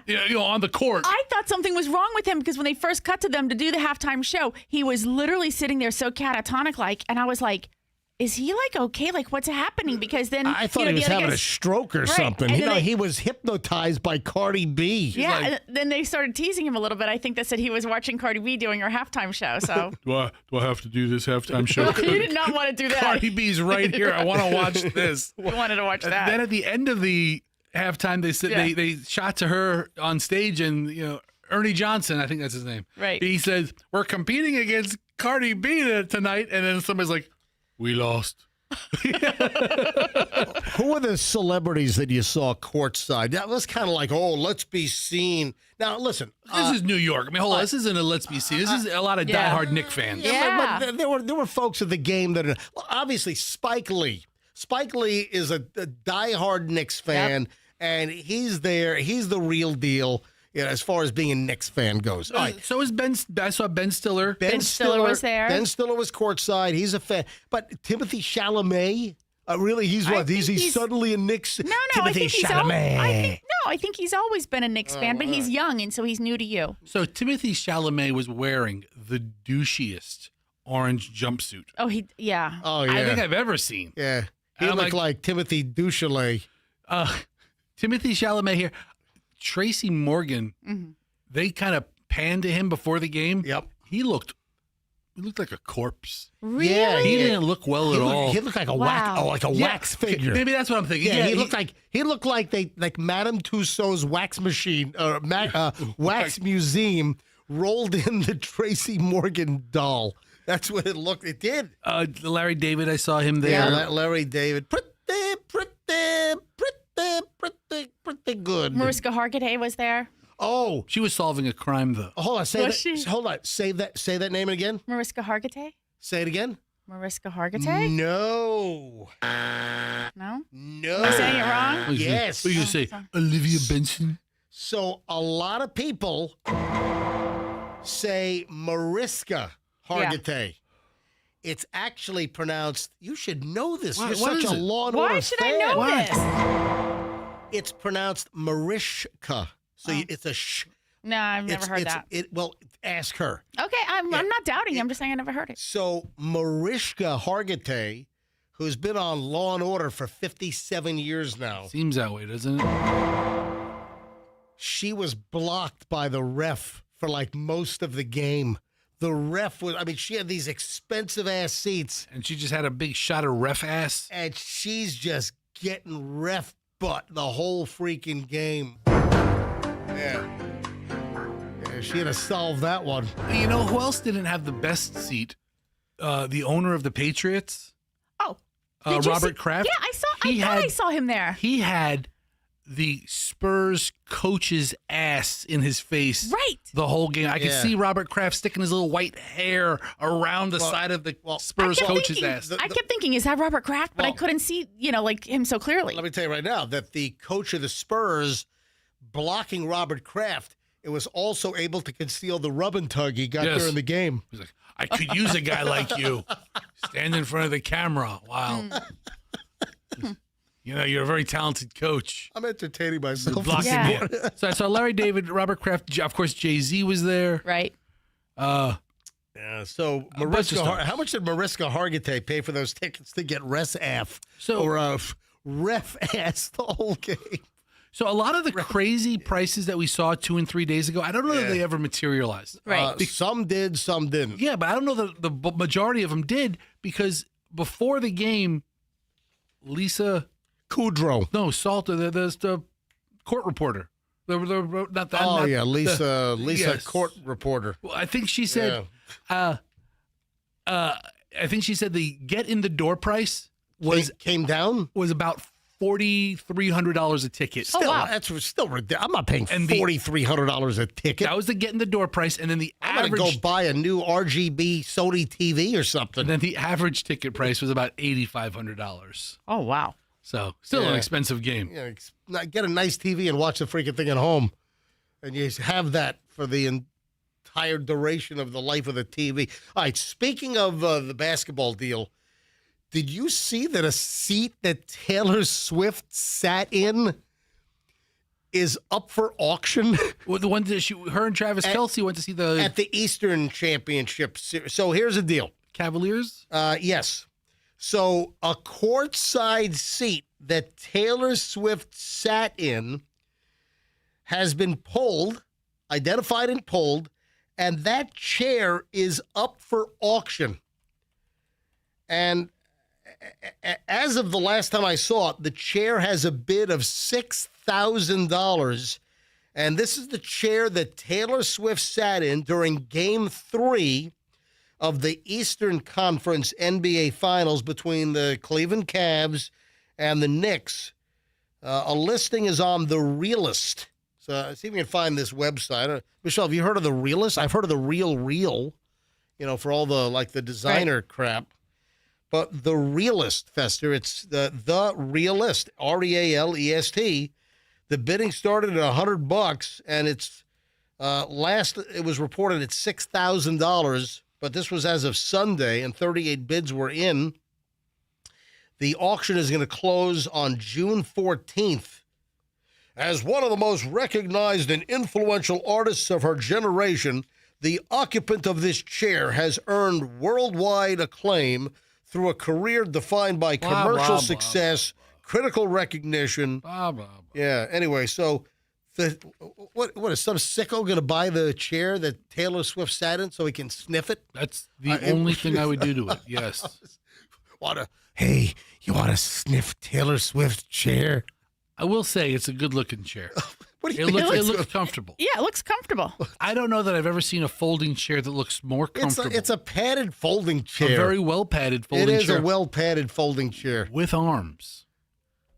Just saying. All right, so where's it? Oh, now it's at $6,500. So it was at $6,000. It's only gone $500 up since Sunday? I mean, today's the first day I'm really hearing about it. I bet you today it kind of explodes a little bit. What kind of like... Okay, just for to compare. Yeah. Courtside chair used by Ben Stiller during Game 4 of the Eastern Conference at the Rocket Arena. $48. Current bid? What? $400. $400. That seems more in line. I mean, I'm a moderate Ben Stiller fan. Who the hell wants to sniff Ben Stiller's chair?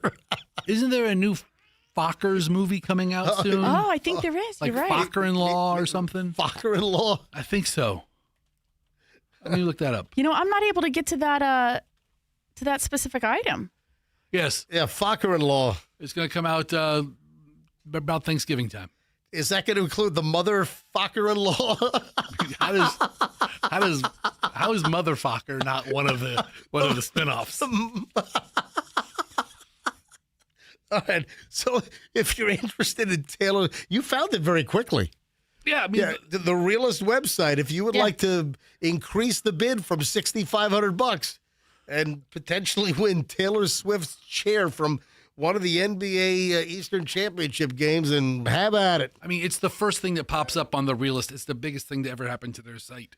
About early in the show during a commercial break, MJ.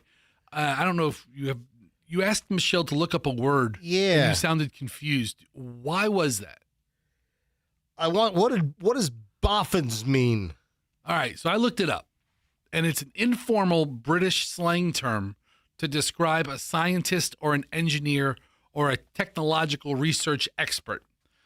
But it's used only in British slang or Australian or somewhere where they have really bad teeth and dumb accents. Hold on, I can't find the story now. I got to find where we would say university professors studied the effects of crack on people with, and they would say university boffins.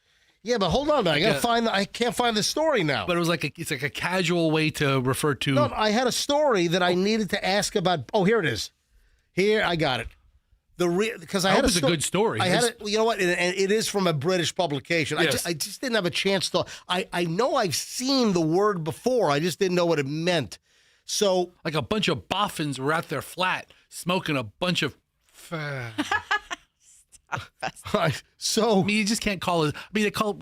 I don't want to say what they call cigarettes. Sure. I don't want to offend anybody. It's Pride Month, for Christ's sake. It was a British newspaper that I saw this, and it's about an 8-point plan for the day that aliens contact Earth. Oh. So there's a plan. Oh, it is a serious story. Oh, it is. It is. Okay, good. So good. What is the plan the day that aliens actually contact Earth? And there was one significant item on the list of the 8-point plan that I thought was interesting. What, where we actually bend over and kiss our ass goodbye? Well, hold on, but listen, a lot. Well, will aliens, if we're ever visited, are they going to be friendly? Or are they going to, blow us up like the Alien movies?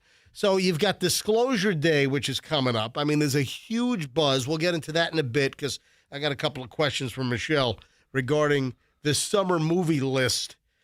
So we'll get to that in a minute. But do you know, these are guidelines published by the International Academy of Aeronautics. It's a leading research group made up of over 1,000 worldwide scientists from 97 different countries. And it comes at a time of increased scrutiny over potential extraterrestrial contact. You know, we've released some of the U.S. UFO files, recently.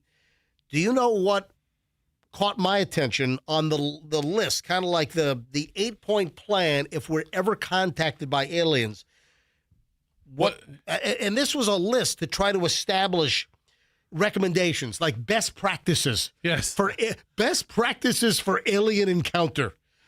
And the scientists who run, this organization, one of the things that caught my attention was do not reply. So if we are contacted, if ET gets a hold of the planet Earth, do not reply, at least immediately. That you need to just take a deep breath. And if we're ever contacted, do not reply like instantly. You want to sit on this and decide what the best response would be. That's the last thing that's going to happen. Yeah, you're first of all, you're not able to do that. I mean, What? MJ, if it were Hey, you, hello, hey guys, how you doing? You'd be like, why are you here? What are you going to do to us? What, I mean, are you going to probe my butt? Yeah. then he's like, please. Please. These nerds are waiting for these UFOs to reach out. They can't hold their tongues. They can't wait to see what best practices say. The most intriguing recommendation is that if ETs get in touch with scientists, no reply should be sent back at least until an international discussion on what the best way to respond is held. Yes, let's call a meeting of the International, Alien Association? The IAA? All right, and speak International Alien. Aren't you a member? You're a card-carrying member, right? I am. All right, and then speaking of aliens and Disclosure Day, Right. When is that opens up? This weekend. Okay, so I know that Julian and you have been conspiring. Have you guys already bought opening day tickets for? Yeah, we're going Thursday. All right, so we are going. Yes. So we're going to Disclosure Day This Thursday. This Thursday. Yep. What time? I think 3. 3 or 3:30. Is it IMAX? All details that I don't know. All right. So we're going Thursday at 3 p.m. to 3:30. This Thursday, this week. Is this Thursday, June 11th?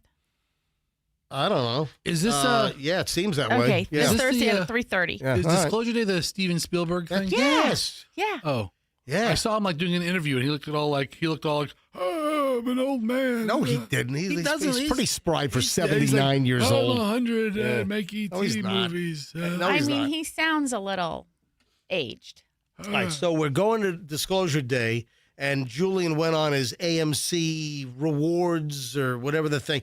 Did we get good seats? I have no idea. All right, so we're going Thursday afternoon. Are there that many nerds beating down the door to see this movie on opening day? This is gonna be a big freaking think week. This so. is gonna be a $150 million weekend probably. Okay. This is gonna be a big weekend for Disclosure Day, and then the other big epic, the other big humongous buzz movie of the summer is the Greek one. Michelle? Odyssey. Yeah. Odyssey. Yeah. And we're going to see that one as well. When does that one? When does that open up? I don't know. But He's got already- a calendar. He already bought tickets for that as well? Right. You know what? I got to be honest. I don't know if I want to see the Odyssey. Why not? I hated Homer. I hated that crap in school, So man. That was the this most tedious, boring sludge of stuff. This will be like cheating. So the Odyssey, Like the Cliff Notes version? the Odyssey comes out July 17th. All right. So it's Still have a little another time. month away or so. Didn't Matt Damon say that shooting The Odyssey was the hardest movie he's ever done, or something to that effect? Yes. Because Christopher Nolan makes him shoot like everything in real life and he doesn't use like any green screens and he's an IMAX film guy. So I don't know if that has something to do with it. But it was the most I think physically challenging for him to I'm gonna try to go into The Odyssey with an open mind, but just don't relate it to a poem. Just be like, I'm just going to watch a movie about some old Greeks. I guess I'm excited about Disclosure Day, not so much about The Odyssey. And let me be clear. I hope The Odyssey, when it opens up in July, I hope it proves me wrong. All right, moving along. We're a little on an entertainment kick here, so let's stick with a couple of things. What's the thing you found about Madonna shooting lasers out of her crotch? Oh, yeah, that video is pretty interesting. You got to look it up, Fester. I'm listening. Wait. Madonna lasers crotch. Yeah, Madonna. Michelle says, hey, you hear about Madonna shooting lasers out of her crotch? Can you tell me about this? Well, Andrew has I don't know if he had time to.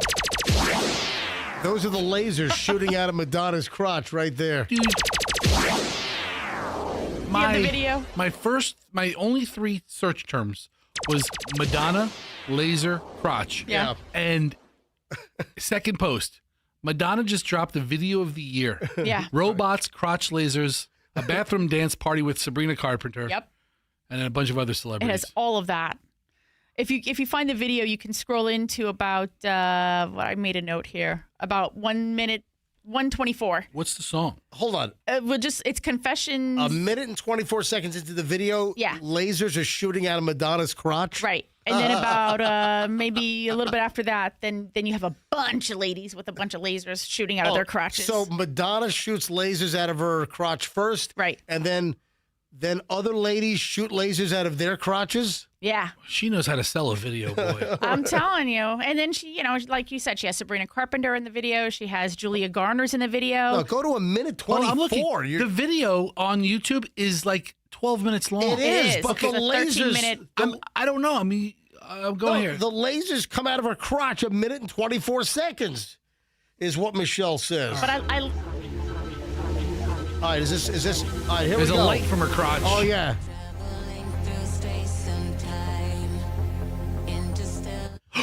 Oh, look at that. Oh, yeah. Oh, my God. That's holy amazing. crap. Oh, man. There's a green laser coming right out of her coochie hooch. I was expecting like a whole light show. And you're about to get one. Keep playing. Oh, my. Look at the light show of all the girls. Oh. If you go to about... they're coming out the butt. Lasers out the butt. Oh, my God. There's a laser coming right out of it. Oh, my God, it is. And then she's like doing an arch backwards and lasers shooting out of her. She's doing some kind of gymnastic arch thing. If you get to about 2:14, 2:12, then you're going to see a bunch of lasers with a bunch of girls. This is where I'm at right now. Are you there? Laser butt party. Oh, there's lasers coming out of the butt as well. This is the best video I've ever seen. I don't even know what the song sounds like. Laser crotch. Yeah, laser crotch. Is this a hit song? I don't know. I think this is the first we're hearing the song. I mean, I have to listen to this. I mean, I'll give it 150 watches tonight alone, but this is great. Oh, man, there's like a green laser coming right out of her. Right there. Yeah. Yeah. And then she has Julia Garner in it, which is so interesting. Do lasers come out of her crotch too? No, I only got in about halfway into the video. But man, she was great in Ozark. She was, but you know what? She should have had Julia Garner. She should have had lasers coming out of her crotch in that double wide trailer in Ozark. Well, I don't know about that, but she has a look. Madonna's walking into, I guess, like their little nightclub or whatever, and then they do a switch. Like she turns around and it's Julia Garner, and she looks almost exactly like Madonna from the Vogue era. Papa Don't Preach. Oh, yeah. Yeah. Papa Don't Preach. I can short blonde hair. Oh, I can she see turns her. around and I'm like, oh my gosh, it's Madonna 40 years ago. She could totally pull off Madonna. She did. Yeah. I mean, if you go to like 416, you'll see it. I think she's Watch great. Watch the video right now. Hold on. And here she walks in. Right. She turns around. All right. Here we go. She's walking into the crowd. Yeah, all right. There's cameras. Turn around. Right, here we go. Come on. Right there. Oh, my Boom. God. It looks very much like Madonna 86, 87, 88. I got to fast forward to the bathroom rave party with the Sabrina Carpenter now. Oh, it looks like a lot of fun. Oh, it does. Sabrina Carpenter shoots lasers out of her crotch in the bathroom? I wish. I think that's enough laser crotch talk. This is a... The song sounds, it's very reminiscent of like kind of a little bit of old school Madonna, the way it starts out. I mean, I like the beginning beats of it. I don't know. I didn't get to listen to the whole thing. This is kind of an artful... Yeah.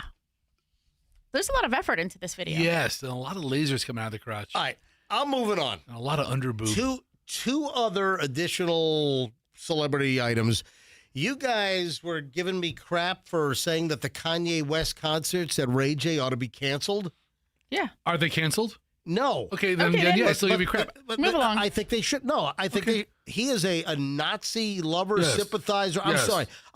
The reason why Kanye apologized for his Heil Hitler and Nazi sympathizing and his Hitler love, he's apologized for that because he saw that it was starting to hit him in the wallet. That's why he apologized. And you know what? Kanye West has been barred. Concerts were canceled in multiple overseas cities. For instance, the UK, France, Italy, Poland. Those governments said no because of all of your Nazi love and your Hitler love. Okay. Because of all your Adolf admiration. Well, move to France. You can't do your shows in these countries. Guess what? Guess what country said that he can perform in? America. Georgia. Well, that too. Oh, Georgia. So this week, Friday, he's going to be doing a show in Tbilisi in the country of Georgia. Yeah. And then he's coming to Tampa. That's great. We're great,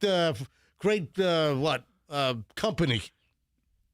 I want to get that concert shirt that says like the tour dates and like Tbilisi and in Tampa. That's never been done before. Yeah, why don't you get the Kanye shirt with the Nazi salute or something? Yeah, why don't you do that? Listen, if you don't want to go, don't Is he go. gonna have a T-shirt with like a red Nazi armband, the swastika armband? You know what? I think he's put that in his past, right? He's moved forward. He gets to decide that he can do all kinds of Hitler and Nazi love, and then when he sees that it's not really working out for him, then he can just suddenly put it in his past? Listen, don't go, Michelle. You know what? First of all, don't go. But he has a mental illness that he has acknowledged, and he's apologized for it. So, we have a country with freedoms. Yeah. People can speak and say things that people disagree with. Right, exactly. Things that are awful. People say awful things all the time. Right. And Kanye's going to sell out both of those shows. Nazi and Adolf Hitler love kind of takes it to the next level. I get it. It's awful and disgusting. Right. I don't agree with anything that he said, and I find it deplorable and, whatever. But he's allowed to do that. And also you cannot discount his awareness of his mental illness and that it kind of comes and goes. And you can't discount that Gold Digger is a good freaking song. Right. James Bond. And I did not like what I heard Idris Elba say. Oh, Idris Elba, yes. Sounds like you got some kind of joint issue with your elbow, doesn't it? You know what? Yeah, I got the Idris Elbow. I've been seeing a lot of skin rash commercials. Much worse than tennis elbow. No. What's that flaky skin disease on your elbow? Eczema. Yeah, that's what it sounds like. Idris Elba sounds like a variant of that. Yeah. Got a salve for this? Rub it on. Let me run up to the pharmacy and ask, the Joanna, the pharmacist at Publix. Let me ask her if she's got something that she can recommend for the Idris Elba problem over here. All right, so I like this dude. I like Idris Elba, the actor. I didn't like what he said, that there would never be a black James Bond. Who said that? He did. Oh. Are you listening to the same station? I'm making sure. Michelle, you also, we both saw the story. It's a little disheartening. I don't think he said that.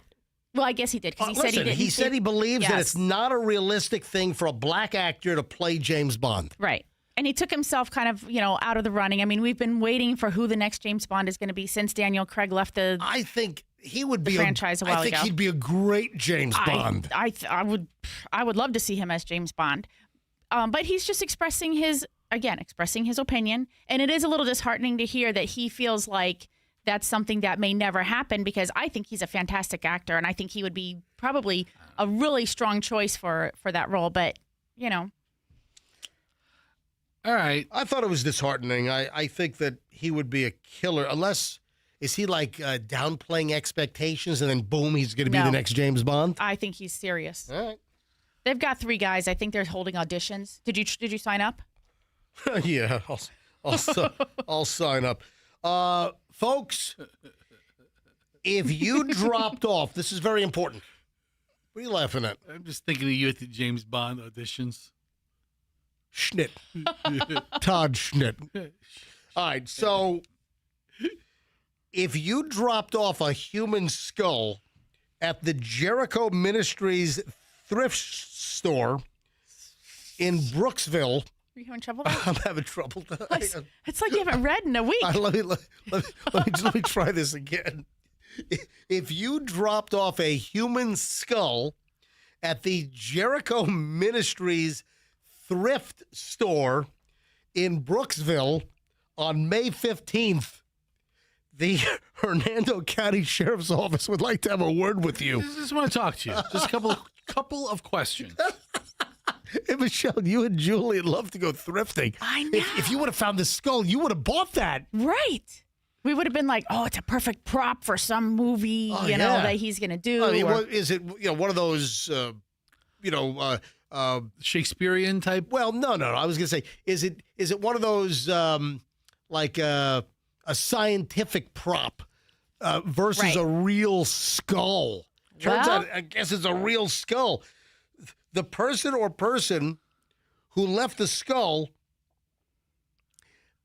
they want to have a chat with you. So apparently it was a real human skull. There's no photo of the skull that I can find. No, I have not seen a photo of the skull, but... Will they sell it to us? No, the cops have it. The Hernando County Sheriff's Office, they have the skull. That was a hiccup, by the way. They have the skull, and it's been determined that it's a real human skull. Now, what they're saying is whoever dropped the skull off at the Jericho Ministries thrift store on Wisconsin Road in Brooksville, they may not have known that it was a real human skull. I will say this. Halloween decorations are getting it seems like the last 5 or 6 years, exceptionally good. Right. And I was looking down the skull aisle of Walmart, like the middle of October, and there were some very convincing skulls. Oh, really? And I'm like, this is fantastic to donate to a thrift store months later. Who is it? Can they do, is it the top and bottom? Doesn't the bottom part of the skull disappear once, like the whole skull doesn't hold itself together? Hey, Andrew, do me a favor. Andrew, pick up the phone. That's a question for circuits are busy now. Andrew, Please try your call again later. It's on hold. Andrew. It'll work. Yeah, our phone system is all whacked. Who are you calling? Andrew, I'm looking for Detective Chris Kraft. See if he can talk to the MJ Morning Show, please. All right. I just dialed up Detective Chris Kraft with the Hernando County Sheriff's Office. Why, do you have a lead? Well, it says, listen, Give a tip? It says if you have any information about the skull, is he good to go? Excellent. Is this Detective Chris Kraft? It sounds like a boat. It sounds like you're Chris Kraft. If I owned a boat, I'd be on it right now. Folks, it's Detective Chris Kraft. Thank you for picking up, man. I appreciate it. With the Hernando County Sheriff's Office. Detective, it's MJ from the MJ Morning Show here on Q105, Tampa Bay. We're talking about the skull story. Is there anything new to report? Any leads on the skull that was dropped off at the thrift store? No, we're trying to identify the people that dropped it off. We don't think they knew what they dropped off, or they may have thought it was fake. Wow. But we still need to talk to them. Have you been able to determine through forensics, is it a male skull? Is it a female skull? Is there any way to determine the age of the skull, or if the person met some kind of a bad demise? No, not right now. We're getting ready to send it off to be tested and analyzed to get further information on it. It'll probably take some time to try and extract DNA, and it appears the skull's from many years ago. Oh, wow. All right, so who determined that it was a real human skull? Was it like a worker at the thrift store with a, oh my, we better call the cops? How did this whole thing unfold? Yeah, apparently whoever dropped it off, one of the workers found it, and it looked real to them, so they went and told another worker, and they ended up calling us, and we ended up going out and verifying that it was human. We contact the medical examiner's office, and they make the determination as well as our forensics unit. We want to buy it. Is it going to be for sale or no? I don't think we can sell those things. I heard that on Wednesdays, anything with a blue tag is half off. Can you confirm? Yeah, well, if they didn't realize it was real, somebody might have picked it up for real. Right. All right, so Detective, the skull never made it on the shelf at the thrift store, right? It ended up just sitting in the back until they called you? Well, the person that dropped it off, they found it right away. Okay. So it never made it anywhere. As soon as they went through the box or they saw the box, it was actually marked as a skull. So when they pulled it out, it looked so real to them, they decided to call just to verify if it was. Wow. When you have a box that's marked skull, I mean, you probably know what's in it. Yeah. Oh, any video It's a footage? giveaway. Any video footage of the drop-off area? Yeah. There is actual footage of the people that dropped it off. We haven't released it, but there is video of it. We may release it later. I'm not sure what we're going to do with it right now. What about a tag number? Any vehicle ID? No, they don't have. The cameras didn't catch a tag on it. All right. And last question: how many years have you been with the Hernando County Sheriff's Office? 31. Oh man! Wow, dude, you got to be. Are you getting close to retirement? Yeah, another year or two, and I'll be out. Well, listen, that is a long, storied career. Thank you for your service. Have you been with the Sheriff's Office the entire time, or with a different agency prior?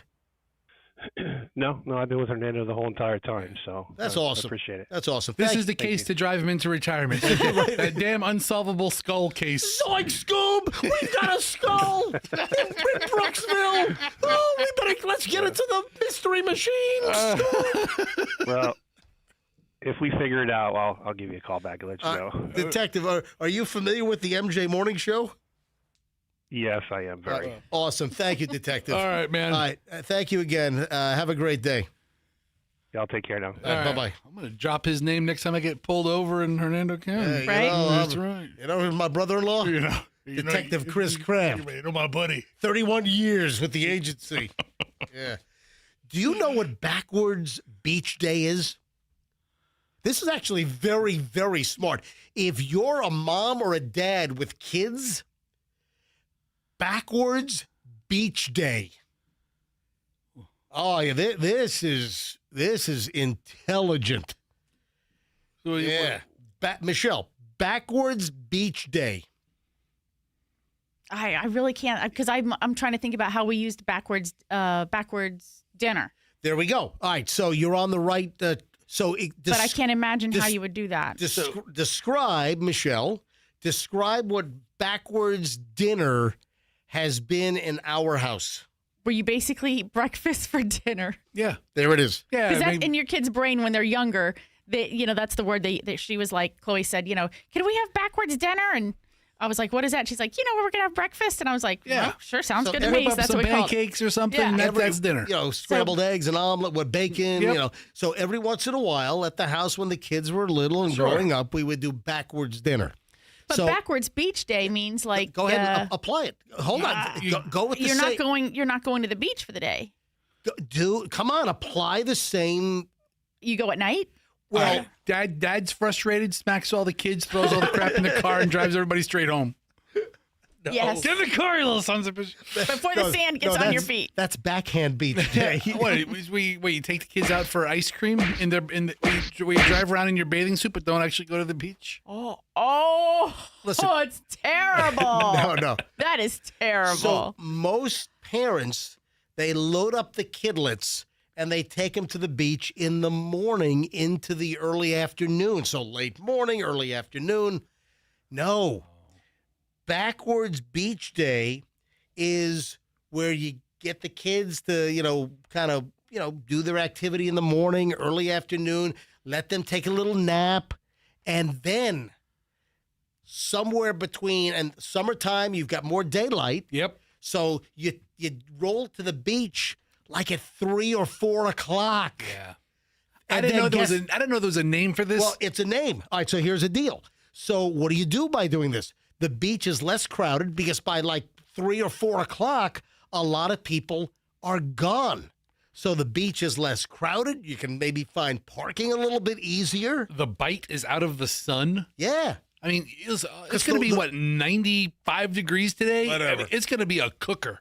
Whoever's going to the beach today is nuts because you're going to burn your ass off. But if you went like at 5:30, you still have 2-3 hours of daylight and playtime. Yeah. You catch the right coast, you get a beautiful sunset while you're doing it, and then you get the hell out of there. That sounds like a great idea. Backwards beach day. You take the kids at 3 or 4 o'clock in the afternoon, and then you roll backwards beach day into dinner, and then you pack a dinner picnic. So you have a little picnic at 6:30, 7 o'clock. You still plenty of light left, and then you get the kids home by 7. Boom! It's brilliant. Backwards beach day. Sounds like you're very excited about it. Would you like to do Where the hell it? do you live? What? You get there at 5, you have dinner at 6:30, you're home by 7. He suddenly has a condo on the beach. I don't know. Do you have a place I don't know about? Right. Yeah, do you? I do not have a location for this supermarket, but some dude named Ryan, this is from a Reddit subgroup called TikTok Cringe. I've seen that group before. You've seen this? It's where videos are posted, and everyone makes you feel just a way. So this dude, apparently named Ryan, shot a video of him going into a supermarket, goes to the produce section, and you know how they have all the scales where you can weigh your own crap in the produce section? Yeah. The guy brings in a little dog. He's holding some little fluffy, Shih Tzu or whatever, some little fluffy, little vibrating, jittery little dog, and he takes the dog and puts it on the scale. Up 6 pounds. What? Yeah. The guy walks into a supermarket produce section and puts the dog on the scale to weigh the dog because he says that the scale at home is not sensitive enough. Ew. All right. First of all, you stupid idiot. Get on the scale at home, weigh yourself. Okay, you come in at 190. Then you hold the dog and get back on the scale yourself. Oh, now you weigh 196. Well, we now know how much the freaking dog weighs. Look at how good Lulu is sitting there on the scale. Lulu is just sitting on the scale. All right, this is... I don't know if there's any audio to this or not, but... No, there's just music to it, apparently. I don't know if this is like somebody just coming up with content. I don't know if this is real or fake, or it's... but the guy has the little puppy sitting on the freaking scale where someone's going to put their bananas or something. Right. Bananas are the best fruit to put there because if it has a protective skin. I mean, if you're a cheapo if you're so cheap that you're weighing bananas. Okay. I mean, bananas are, 69 cents a pound.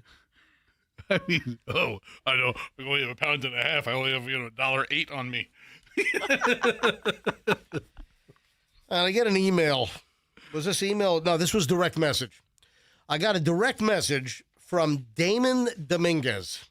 So, Damon, if you're listening, thank you for following me on Instagram. Folks, if you don't follow me on Instagram, you should. Yeah, you should. Certified MJ Radio, especially with the earthquake video. If you missed the video of what happened at my house during the earthquake yesterday, you got to go to my Instagram. Certified MJ Radio. You got to check it out. Certified MJ Radio.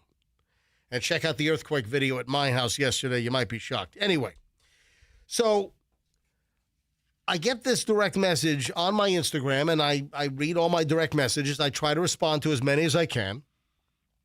So Damon Dominguez sends me a note. They're at West Shore Plaza and was at a stop sign before you go underneath to the parking garage. You know where you take the ramp up to the AMC Theater if you want to? Right. First of all, let me tell you right now, that AMC parking garage, or I'm sorry, the West Shore Plaza.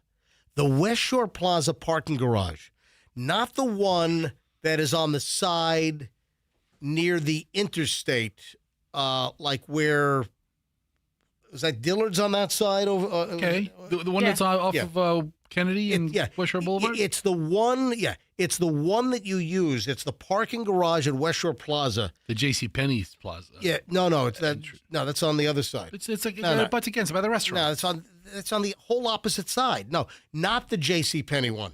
No, I'm not talking about that one. I'm talking about the parking garage on the other side of JCPenney where you park if you're going up to the AMC theaters. Do you understand now? Yeah. Okay. Sure. Yeah, it's not the. I don't go to the mall that Right, often. Just Yeah. you flow with your roll. I don't like that park. That thing is going to collapse. That thing it feels. I don't. Michelle, do I? And We I'm don't not, use it. I'm not scared of this crap. Is that the really low one? Yeah. Yes. Yeah. So I'm not really scared of this kind of thing, but.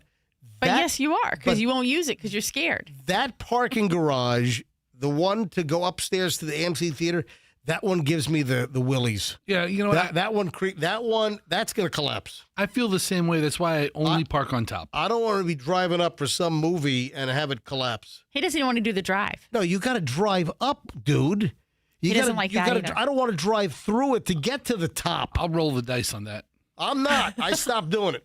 I stopped going in that part. Anyway, so this dude is about to take the ramp to go up to the AMC Theater at West Shore, and that's where this incident happened to him.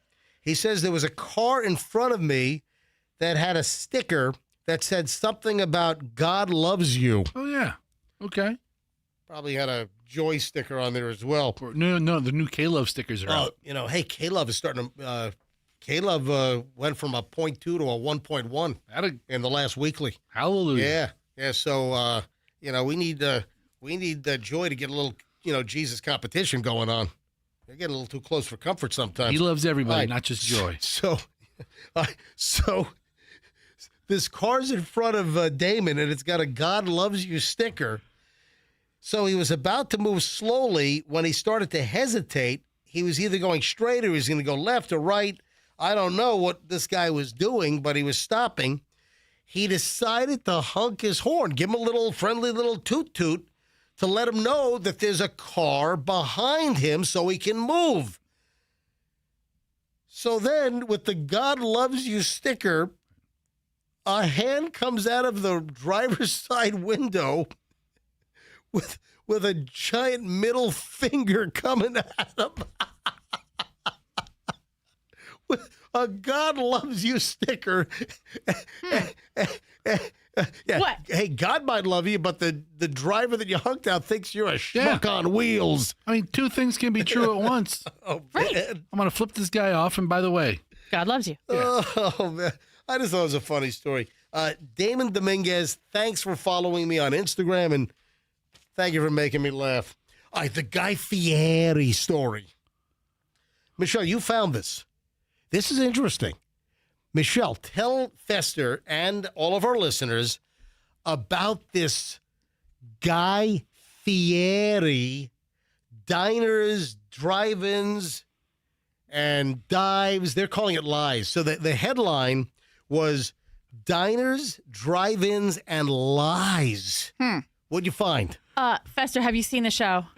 Diners, drive-ins, and dives? everyone's seen it. I've seen it, dozens of times. I like it. I like the show. It's a good binge show. I like Guy Fieri. I can get into a triple D zone and watch like 8 episodes. And he's constantly eating. Yes. Everything. I mean, sometimes he's tasting it before it's complete. Sometimes he's, he Hold gets, on. Where are you getting this information, first of all? Where am I getting what information? That I saw Michelle him eating found his- on the show? This is your own... I saw him eating on the show. Oh, yeah, I know that he eats, but okay, go ahead. Michelle found a story on like Yahoo. I don't know what the original source was. I'm only asking that because he was in the Tampa area like a month ago. Yeah, he did an appearance at Lucan's Wine and Liquor. Like, I didn't know if you heard something like from Lucan's guy or something. Okay. No. This is like out there for anybody else to read too. This is from a story. So, he takes a big bite of a big, great sandwich. Oh, so good.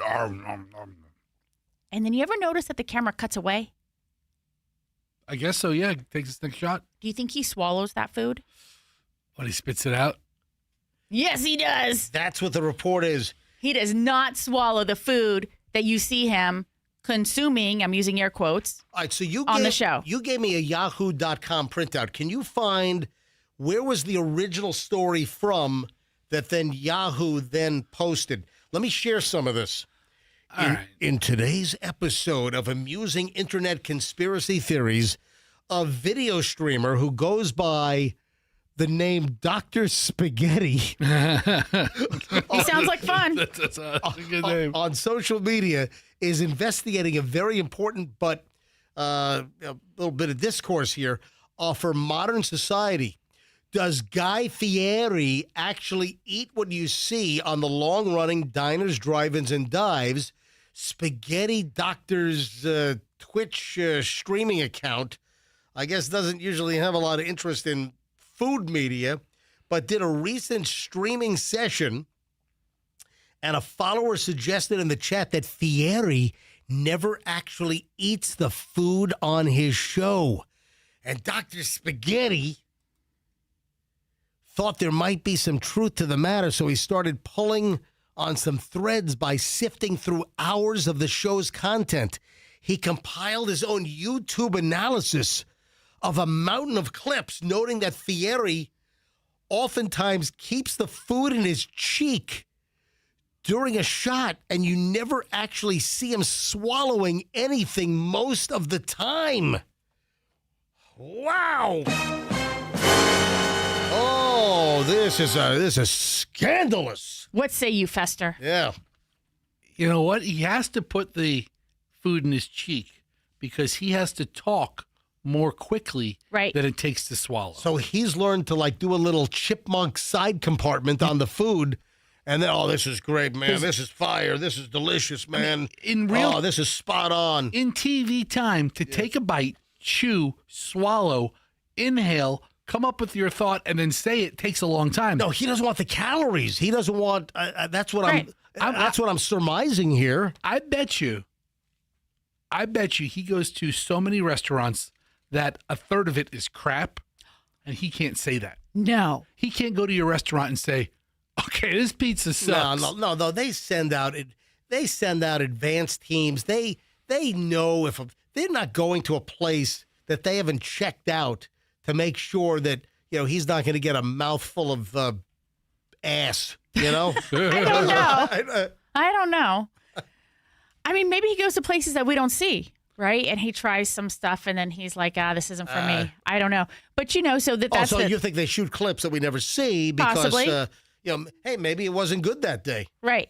But also I read another thing about influencers, Fester. You know how we're always looking, you and I always share the food influencers, and you'll see them with a big takeaway box sitting in their car. There's a couple of them here in Tampa, and they have mountains of food, and they're trying one of everything. Hey, you got to try the sandwich, and the tacos are great. And then what happens to all that food? What happens to all the food after she takes 5 bites of one of everything? Listen to this. So I did read something, I can't remember now where it was, that sometimes the influencers will try to nibble on the food in a way that then they can donate the balance of the meal to the homeless? Right. Like a guy at the street corner? Right. Michelle saw something that some of these influencers are maybe taking one bite out of the sandwich and then saving it to donate it to the homeless. Listen, what homeless person wants a freaking sandwich that you already took a bite out of? A bona fide homeless person? Yeah, I guess they would. I mean, I just don't know. But then it made me think there's a lot of waste with this, I follow a car eater, a car food critic influencer. I think you turned me on to him. Eat, Drink, and Be Mandy. Yeah, that one. And I think she's great. I think she's in the Tampa Bay area. And I'm a fan. I watch it. But she sits in her car, which I don't understand how she does it because it's so hot outside. Anyway, that's not here nor there. But she has like today we're going to try every appetizer from, and she'll name she'll have 6 appetizers. How do you do and that? She'll take a bite and be like, yep, good. Not Also, so much. let me point something. You know what? Let me save this because I want to take a moment.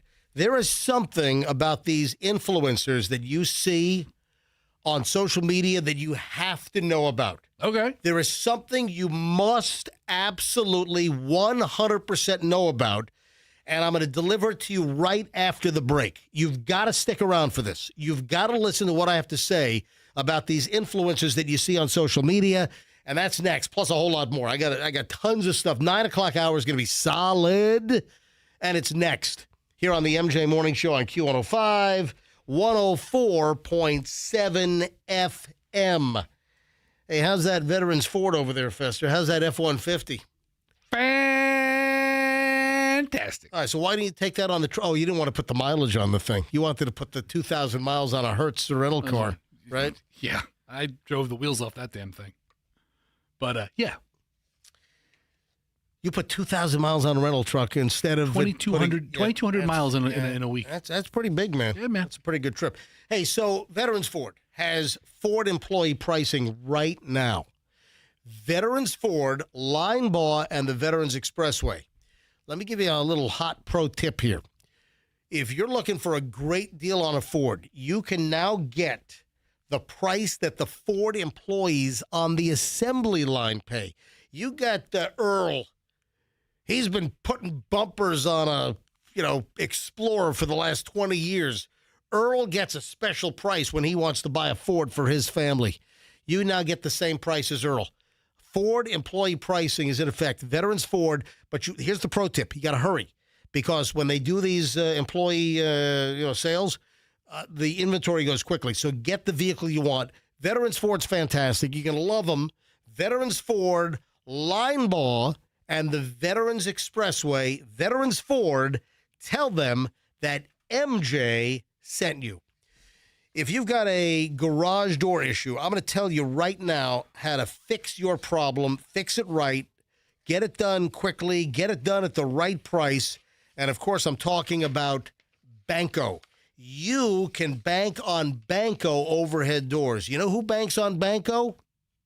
The Pope. No, I'm kidding. I do. I bank on Banco.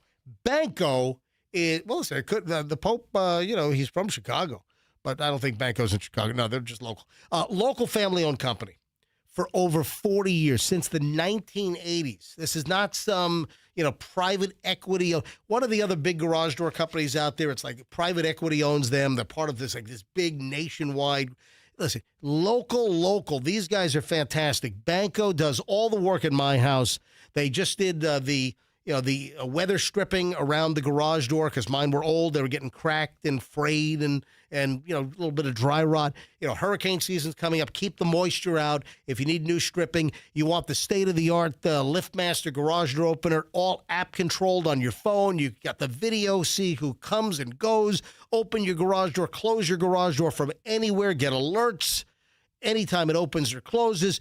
It's a LiftMaster from Banco. You need a new garage door. Clopay has a great line of garage doors, and they've got them at Banco. Anything garage door related, bank on Banco, bancodoors.com, and tell them that MJ sent you. Speaking of your house, if your air conditioning has a problem, what do? You call Air Rescue. So here we are. We're in early June. We're about to get into the real thick of things. We're about to get into the summer heat and humidity for months and months. If you've got an air conditioning problem, you call Air Rescue. Formerly Plan B Air Conditioning. Same great company, same great owners. They just rolled Plan B into Air Rescue, which was already an existing company. So if you need anything air conditioning service-wise, you call Air Rescue.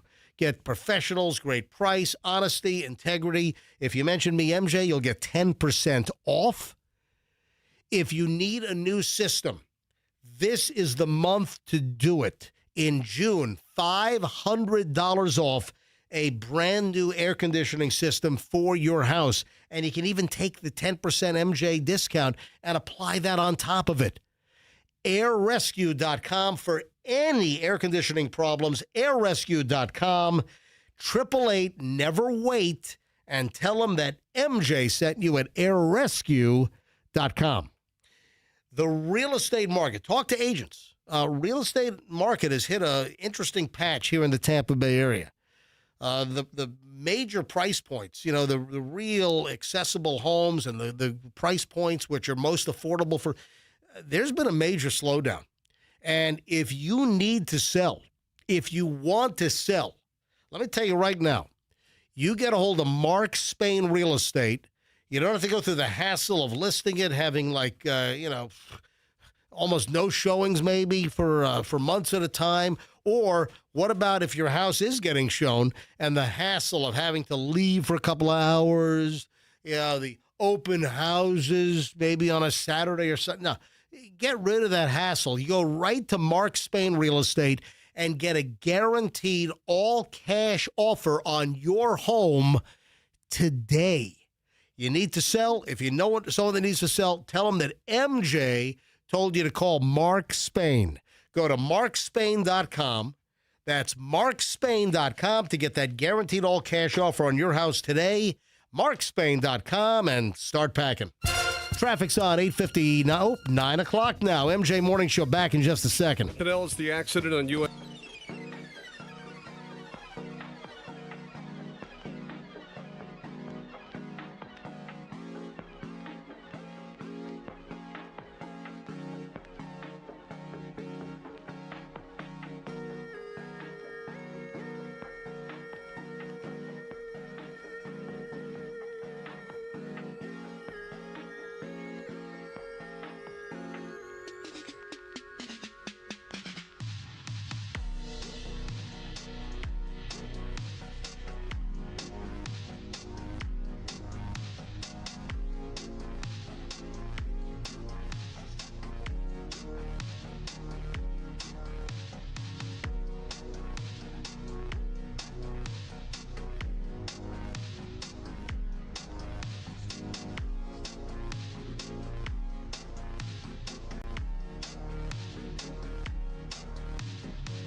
MJ Morning Show, MJ and Fester and Michelle, and I said that straight away when we got back, I wanted to just tack something on about the influencers. Fester was bringing up some of his favorite food influencers. The question that people seem to have occasionally is, hey, is that influencer that is pushing some restaurant, are they getting paid for this? In many cases, they are. They're getting paid to produce the video, whether they like the food or whatever the product or service is, whether they like it or not, they're getting paid. But you know what the Federal Trade Commission, you know what the federal government has to say regarding a paid influencer, Fester? Don't you have to disclose it? Yes, you do.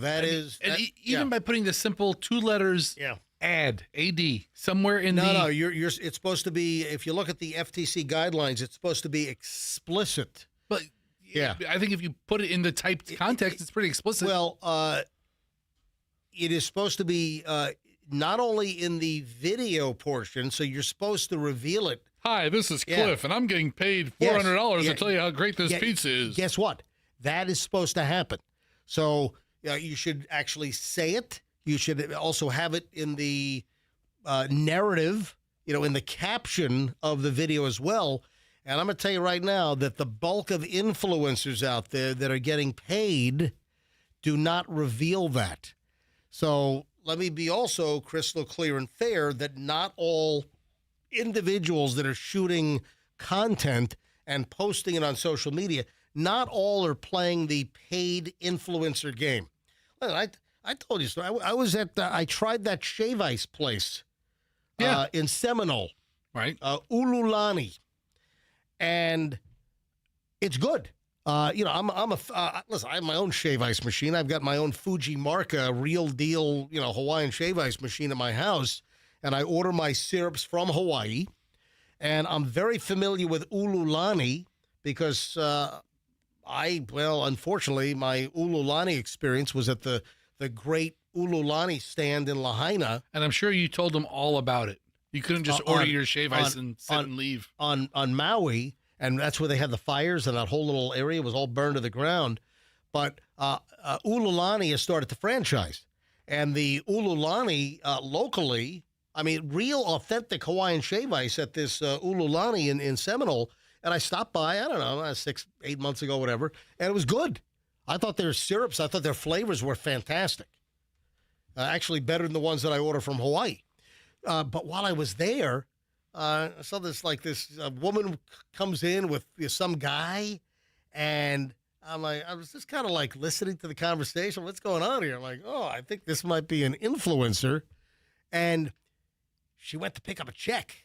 Yeah, hey, I don't falter for the game, man. She did it was the guy that was like the money dude. The guy I think might have been like the manager, and he was like, and they gave him money for shooting a video. Now, I can't remember whether I went back to look at the video, but in that case, when you're paid, you have to disclose, according to the feds, the federal government, the Federal Trade Commission, you have to disclose that you're getting paid to shoot the video.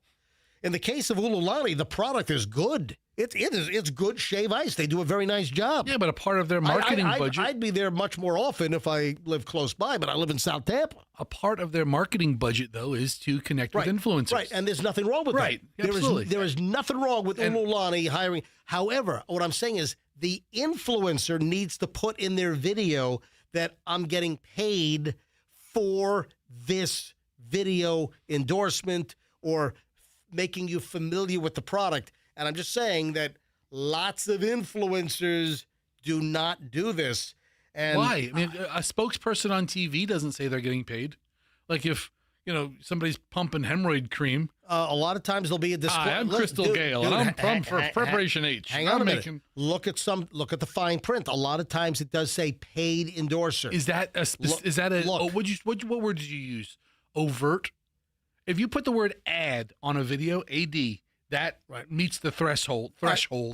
There seems to be a little bit of a disparity if the Federal Trade Commission wants more overt mentions of influencers disclosing that they're getting paid. It does not appear to be as, I guess the word is apparent in some of the other endorsement spots that you might see on TV. Absolutely. Listen, it's crystal clear. When I do a commercial on this program, when I do, hey, it's MJ for, I have my whole list of endorsements that I do. It's pretty crystal clear that, I'm a paid endorser. And, I talk about using the product, and, I'm a paid endorser. I'm doing the commercials. But there's a difference if you just go ahead and shoot a video and, oh, my God, this is fantastic, and you don't reveal. That's where it becomes more of an issue, because there is a difference in the appearance or the way it's presented. So there is a difference. People know that if I'm doing commercials, that the radio station gets paid. The radio station, and I'm a paid endorser. But I'm going to tell you right now, I'm not going to endorse anything on this program that either I don't use or I don't support or I like. And I'm not going to do it. And I've turned away products, or I've turned away advertisements that either I don't like it or I'm not going to use it, or it doesn't interest me. So just be clear out there that those endorsers, if they are getting money from a restaurant or a business, that they're supposed to disclose that they're getting paid for the post. And a lot of times they don't. All right. Yeah. Simple as that. So, all right, 9:10 at the MJ Morning Show. Oh, if you go to a psychiatrist and they ask you to remove your clothes, that might be a red flag. Yeah. I mean, he or she really wants I realize that a psychiatrist is a medical doctor. However, they're working with the part that is kind of inside your skull that they don't really need to see. No, we need to see the whole thing. Unless maybe there is some type of an MRI or a CT scan at some point, then they'll see some inner workings. But if you go to a psychiatrist, ma'am, and they ask you to remove your clothes, might be a problem. Yeah. Happened in Boca. Yeah. Got a Boca Raton psychiatrist. I've been looking for a good shrink. Has faced multiple state complaints here in Florida and a lawsuit because apparently the psychiatrist would ask women to disrobe as part of the therapy. Yeah, you know what? I really can't give you good advice or, really treat you unless I see your naked body. Gives him a better idea of what he's dealing with. More state complaints and a lawsuit have been filed in the last 2 weeks against Boca Raton psychiatrist accused of asking female patients to dress scantily and show their breasts during video appointments. So it's like telehealth. What? Dr. Andrew Sorial has been sidelined here in Florida since being hit with a pair of emergency suspension orders from the Florida Surgeon General. Though Sorial retains his physician's license, the state's online license profile says that he's entered into a voluntary agreement not to practice. 5 days after the suspension order, which was earlier this year, the Florida Department of Health filed the first 2 administrative complaints against Sorial. I don't know. Yeah, 4 days later, a woman emailed the Miami Herald that she'd been through a similar experience with this doctor. Take your clothes off, show me your breasts. What does this have to do with a psychiatrist appointment? You know what? A psychiatrist just can't do a thorough examination anymore. Maybe she was feeling insecure about her body or something. And I'm very insecure about my breasts. Well, let me see them. Right. I mean. Oh yes, now I see what the problem is. Oh no, they're perfect. That you have an absolutely beautiful body. Maybe she lacked self-confidence. I don't know.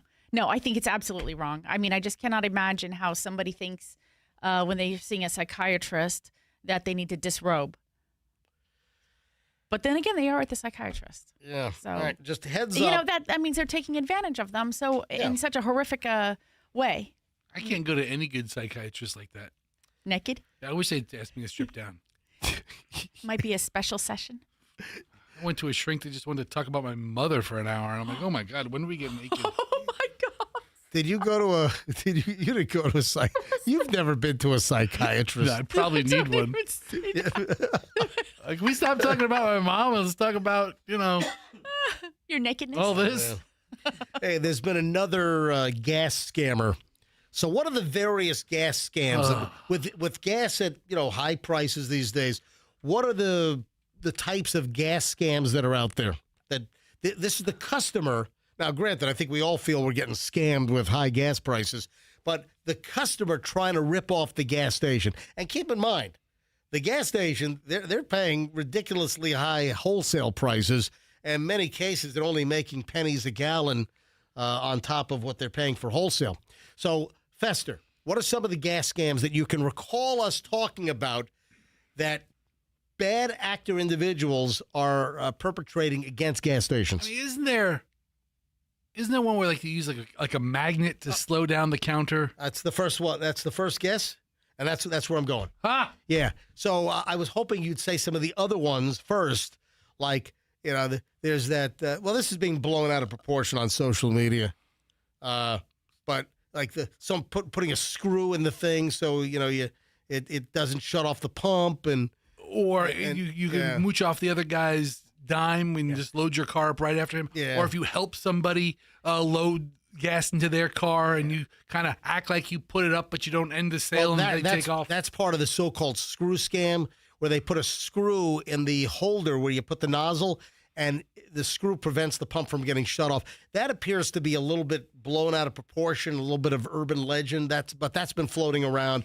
But then you have the individuals that will have a truck with a false bottom or a trailer, and they'll pull over the fill tanks in the ground, take the covers off, and siphon gas out of the ground. There's a number of these rackets, and you said it right away, the magnet scam. And here's another bust, and this happened, here in Florida. This one happened, looks like in Sumter County, so just a little northeast of us.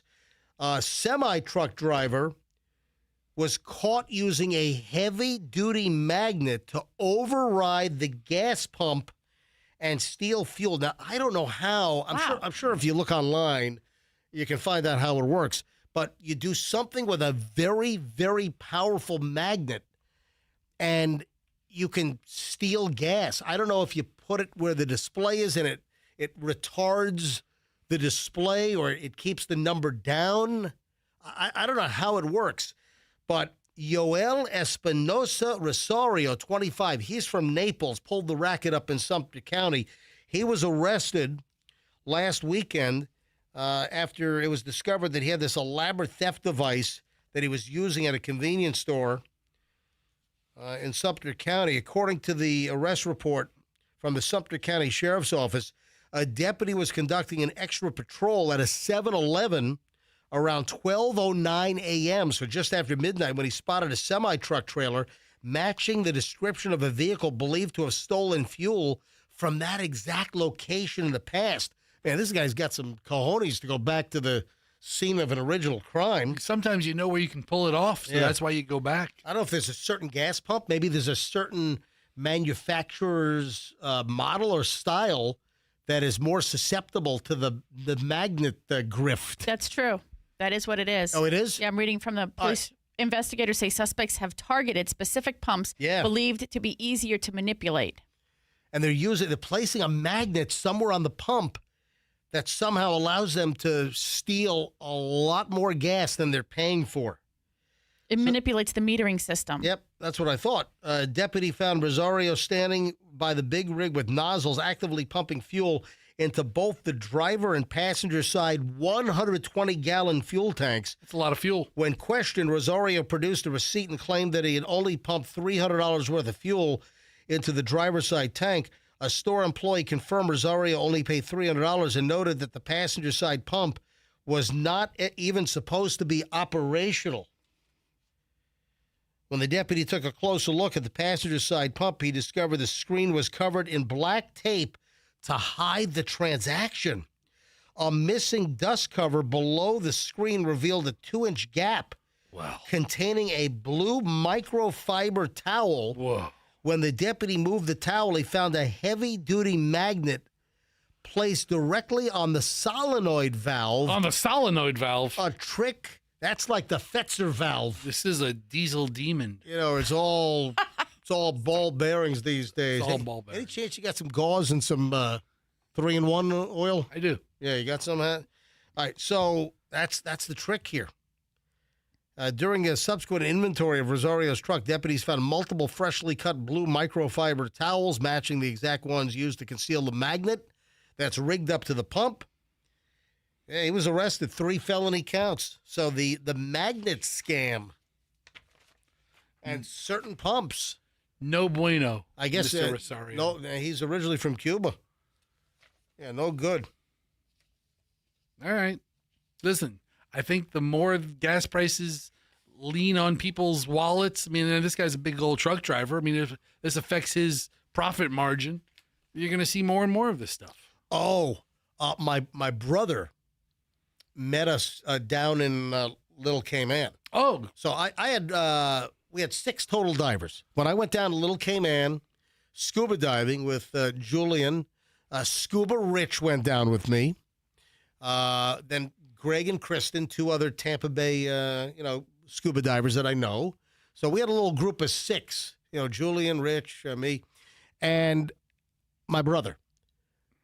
My brother left a day before us, and his flight was like over an hour late leaving Grand Cayman. So, you fly from, Tampa to Grand, then Grand over to Little Cayman. And my brother was flying JetBlue out of Grand back to Fort Lauderdale.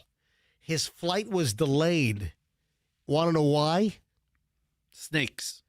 Hey, you're close. Oh, really? I just guessed. No. Somebody on the inbound flight, so somebody flying this is JetBlue. Somebody flew from Fort Lauderdale to Grand. They had an unauthorized animal on the flight. A goat.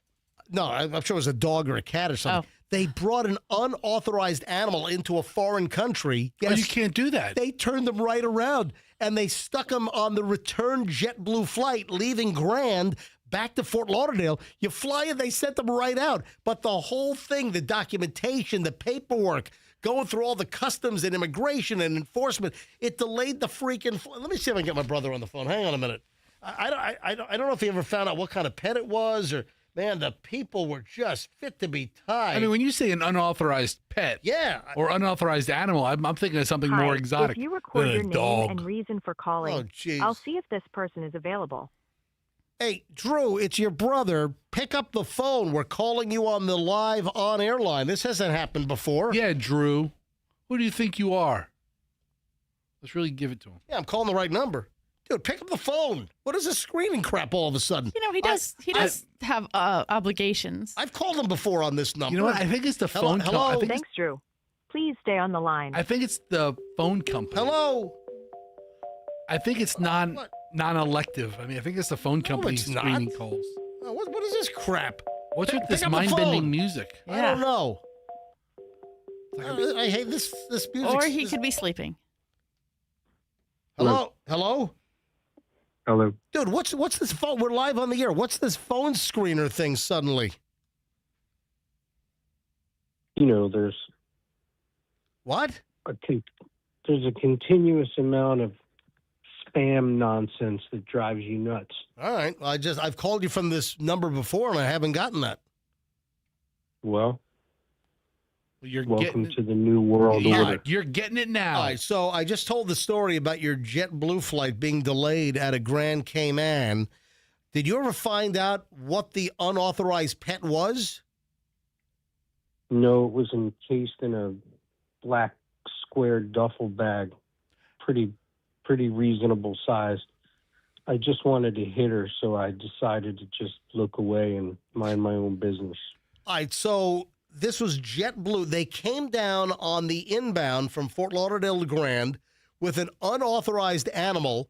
They get to customs and immigration at Grand, and they're like, "What the hell is this? What is this? What is this?" I'm guessing it was a dog. So I'm guessing they brought it and they had like a pet carrier. So how late was your flight delayed because of this idiot? Like an hour. Oh, man. And listen, that includes all the time of the original flight coming in. Yeah. And, there's plenty of time between turning the flight around.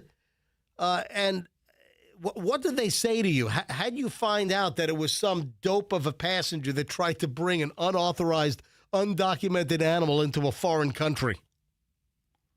Well, It was something like this. Good afternoon, folks. Sorry, we're going to have a bit of a delay here.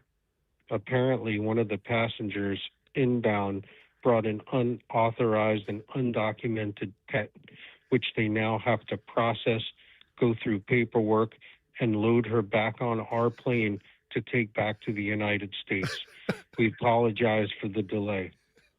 Oh, that was that's a very dramatic reenactment there, Drew. And where were you sitting in relation to the person with the black pet carrier? She's like almost one aisle behind me. Oh man! So why wouldn't you I would have interrogated. I would have rolled out my camera, rolled video, dude. That's content, man. I would have had that up on Instagram, in minutes.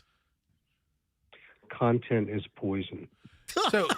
So Drew, you didn't find out what kind of pet it was. Could it have been like gerbils that she smuggled inside a body cavity or something? No, Richard Gere's got that covered. Who knows? No, I think it was one of those Caymanian iguanas she was trying to return. Yeah, trying to bring it back.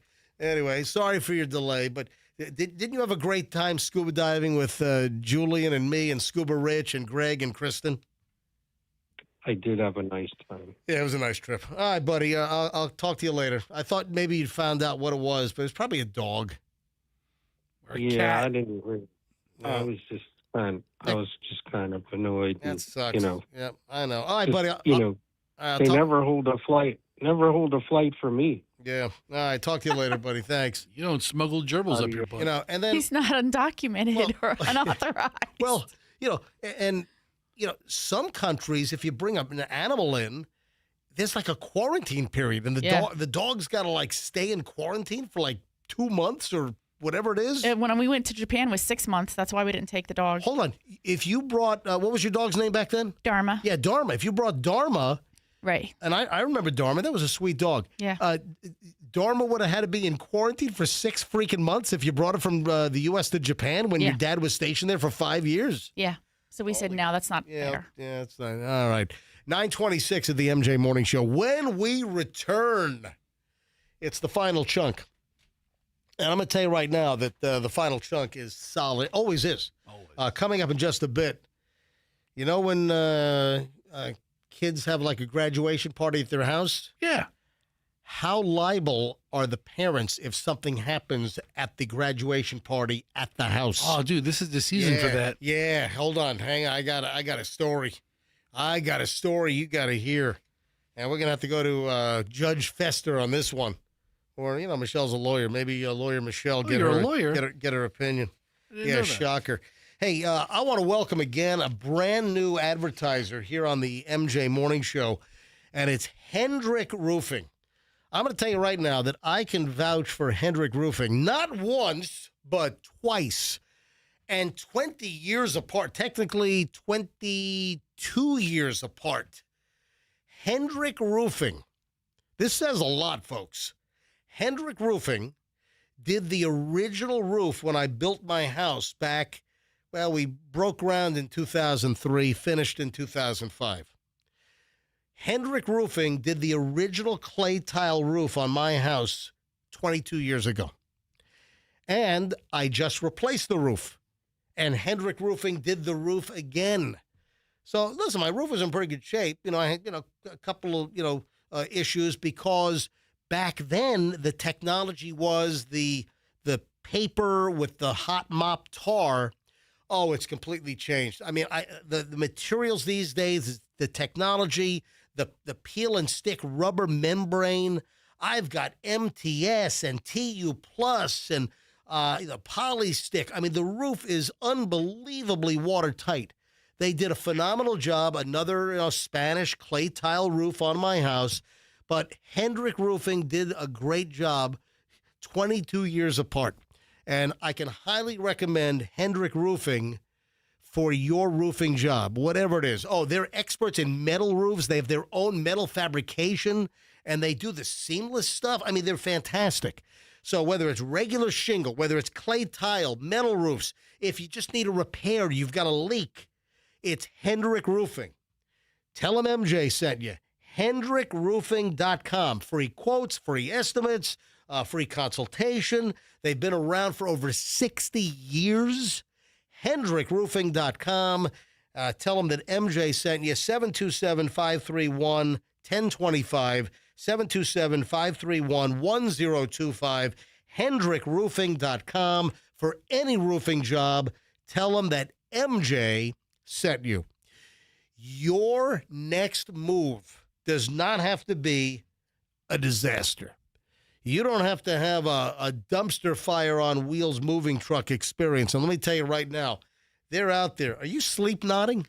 I'm agreeing with you. Your eyes are closed. I'm sitting nodding there along. nodding your head. You don't need a dumpster fire truck moving experience. You're sleep nodding. I'm agreeing with you. All right, yes. you're sleep agreeing. Yeah. You're napping over here. Half and half. All right. So this is where you call two college brothers. Two college brothers moving and storage. If you're making the move, or if you know somebody that's moving, don't end up with a disaster, folks. And they're out there. There's a reason why Two College Brothers, there's a reason why they have over 1,200 five-star reviews. That's unheard of. In the moving business, to have 1,200 five-star reviews, it's next to impossible. Why does Two College Brothers have it? Because they're that good. Get a great quote. They'll stick with that number. They're not going to hose you around. Get quality trained individuals that are highly background checked for your next move, or if you know someone that's moving, it's twocollegebrothers.com. The smartest move you will ever make. Now, on to another smart move. If you're looking for a Genesis vehicle, or if you're looking for a new car SUV, have you checked out Genesis?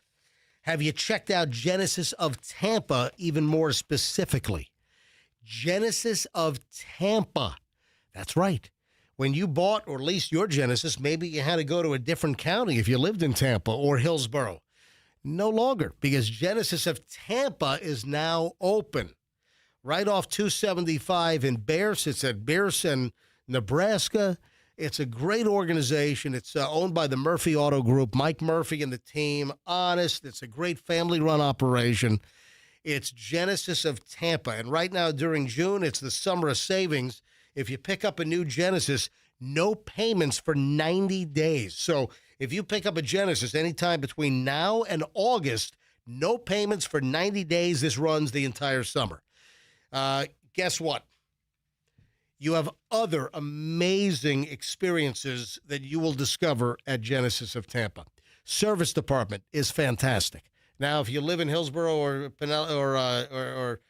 Tampa, you don't have to drive to Pinellas or drive to Polk County any longer. You have another option for service, sales, leasing. You're going to love them. It's Genesis of Tampa, right off 275 at Bears. And tell them that MJ sent you, genesisoftampa.com. Traffic's on. MJ Morning Show returns in minutes here on Q105. Stand by. At Pinellas, we have the act.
is both. Hang on, man. What other Queen lullaby music is there? I think that's enough. All right. Wow. All right. So, I had a graduation party in my house. Did you? And it was reckless. 2 people came? No. Your brother and your cousin? It's like the entire senior class showed up. Yeah, me too. It was massive. Yeah, and mine then, too. And then juniors and sophomores started showing up. Yep. And, we had like 10 kegs at my house. And my parents allowed that. But when Mike Trafton showed up with bottles of vodka. That's when Dad's that was suddenly a problem. 10 kegs in the backyard for 18-year-olds graduate. Now, back then, I want to say, wasn't drinking age 18, Michelle? Probably for you, but not for me. Yeah, for us, drinking age was still 18. Virginia, what was the drinking age in Virginia in 1984? Yeah, look that up. What was the drinking age in Virginia in 1984?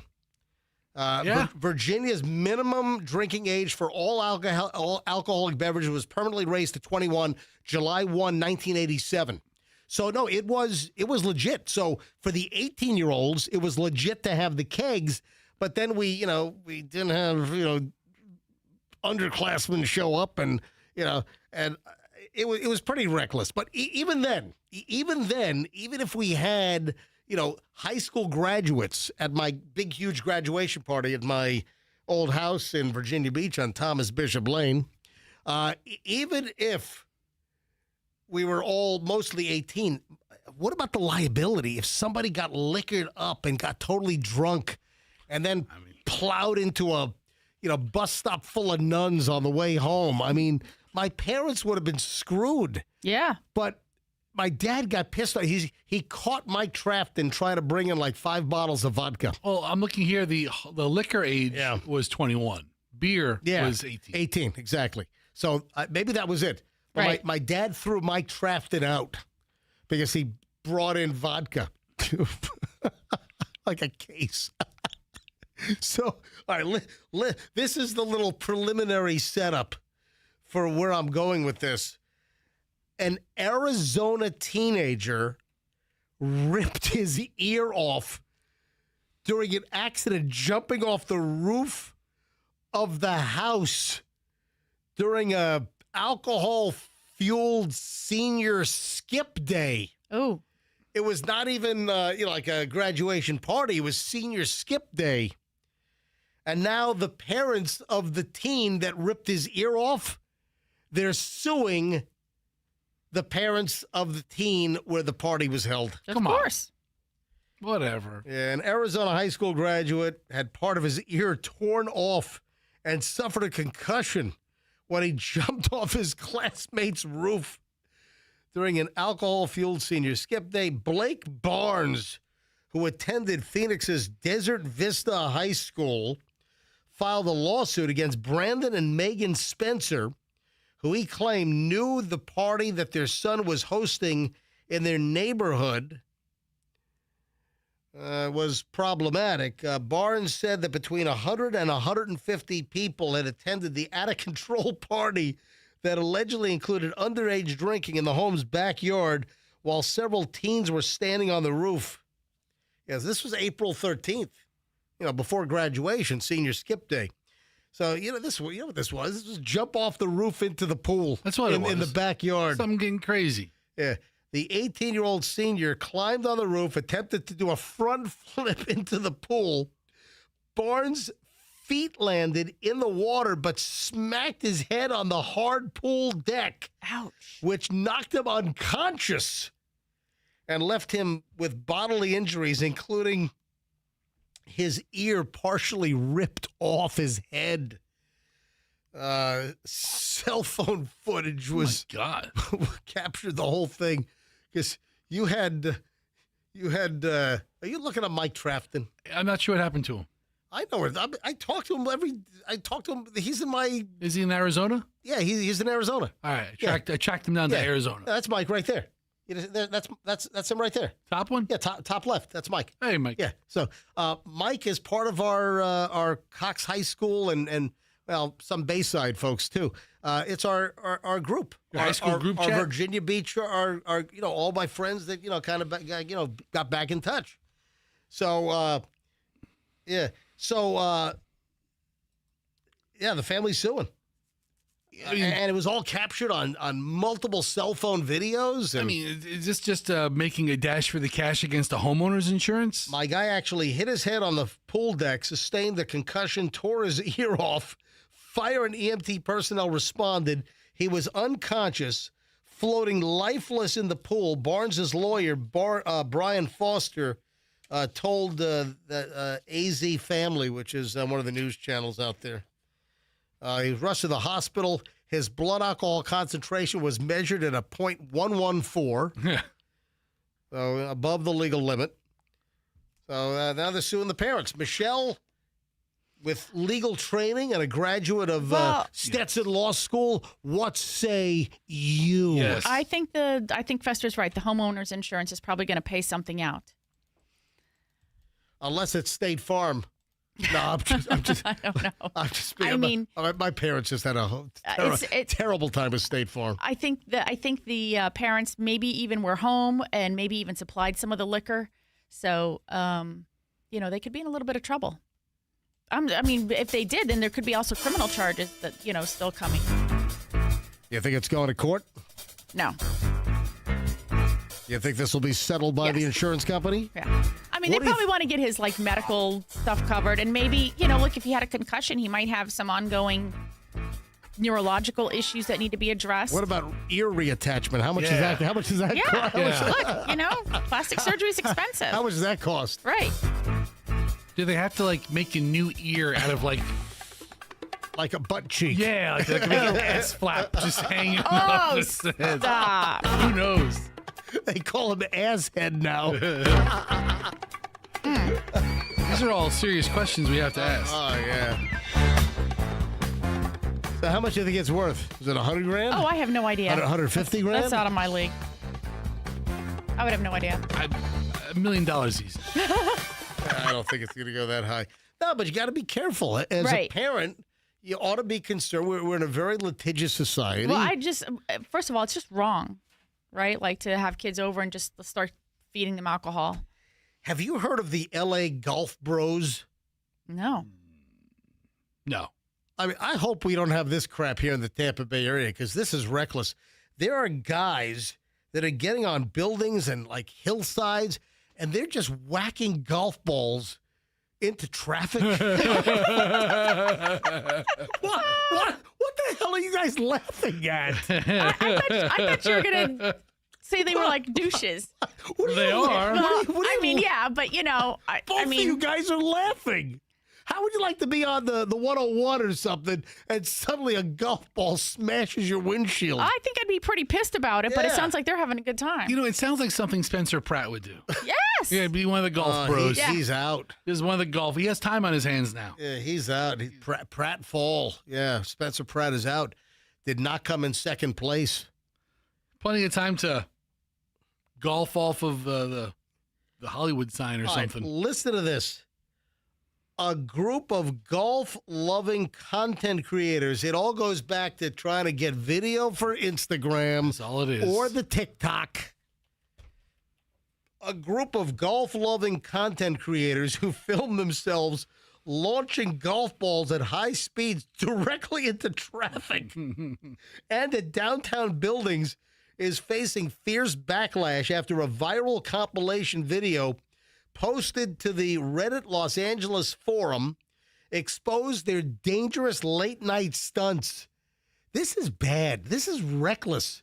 Just launching golf balls at night into traffic?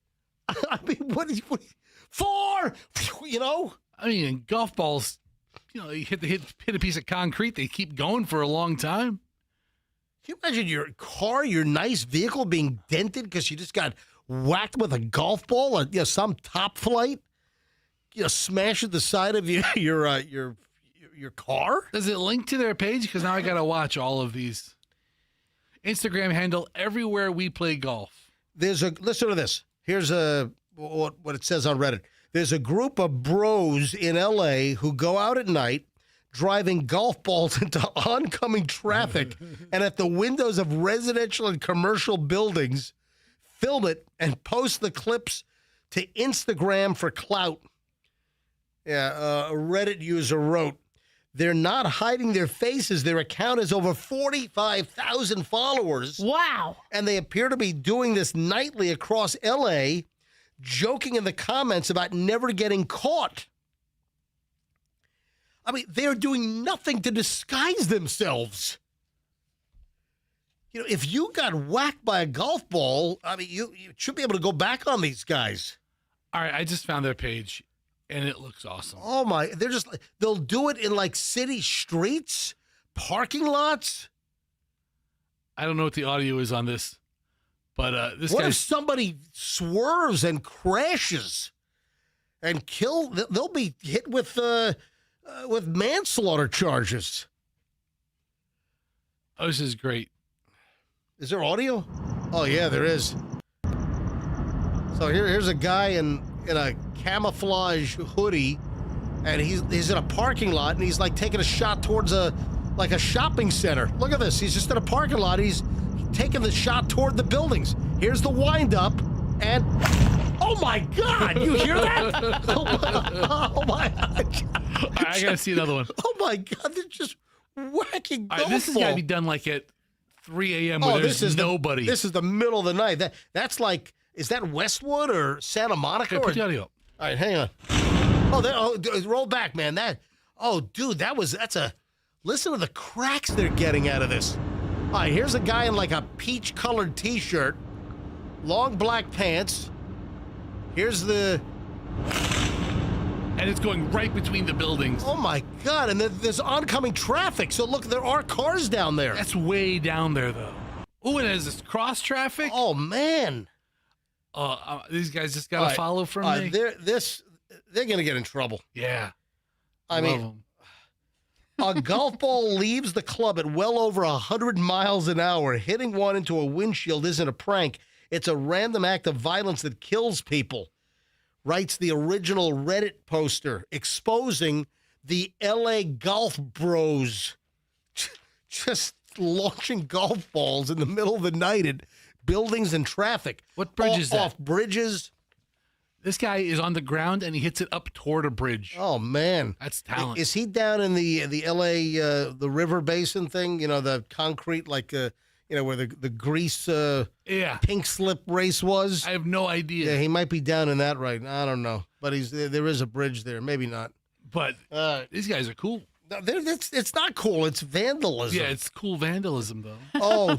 While we were away, while we were on little first summer break last week, you saw the news came out about that United airplane that was flying too low when it was landing in Newark.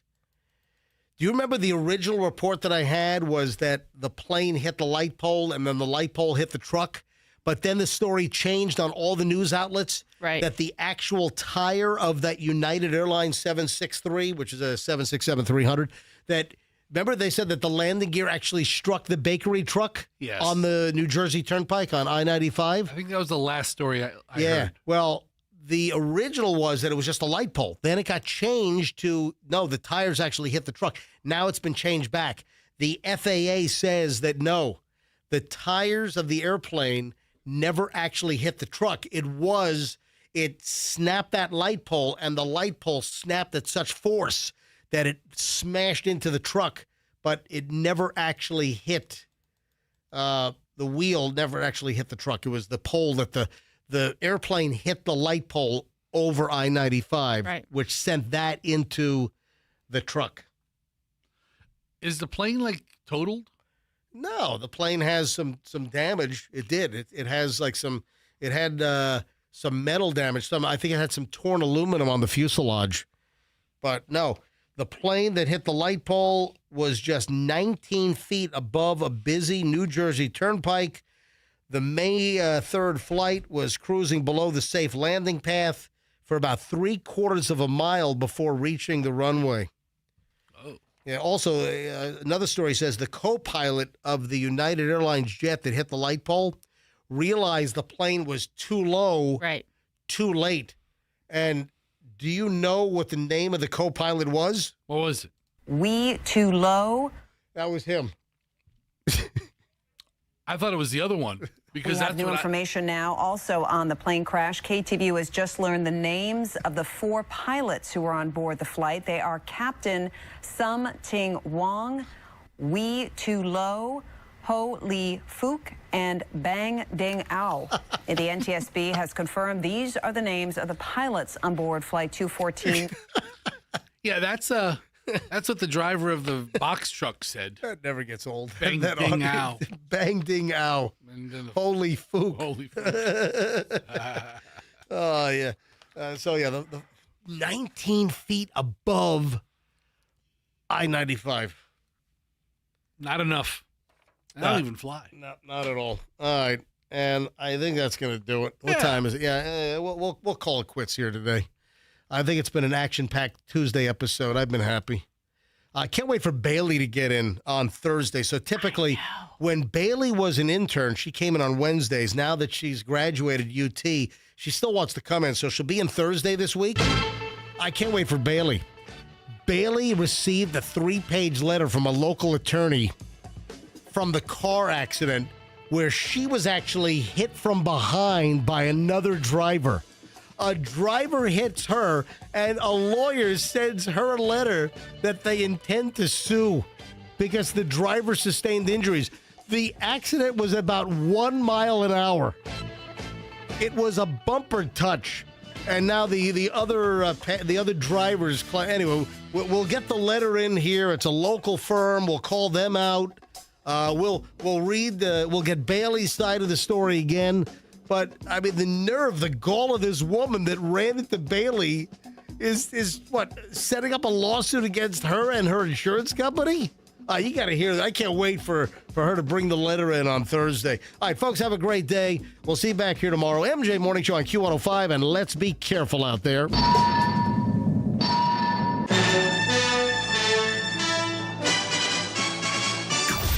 The MJ Morning Show is protected under the laws of the United States and other countries. Unauthorized duplication, distribution, or exhibition may result in civil liability and criminal prosecution. All rights in this work are reserved for purposes of laws in all jurisdictions pertaining to data mining or AI training, including but not limited to Article 3 of Directive EU 2019-790. This work may not be used to train AI. The Q105 app is your connection to all the big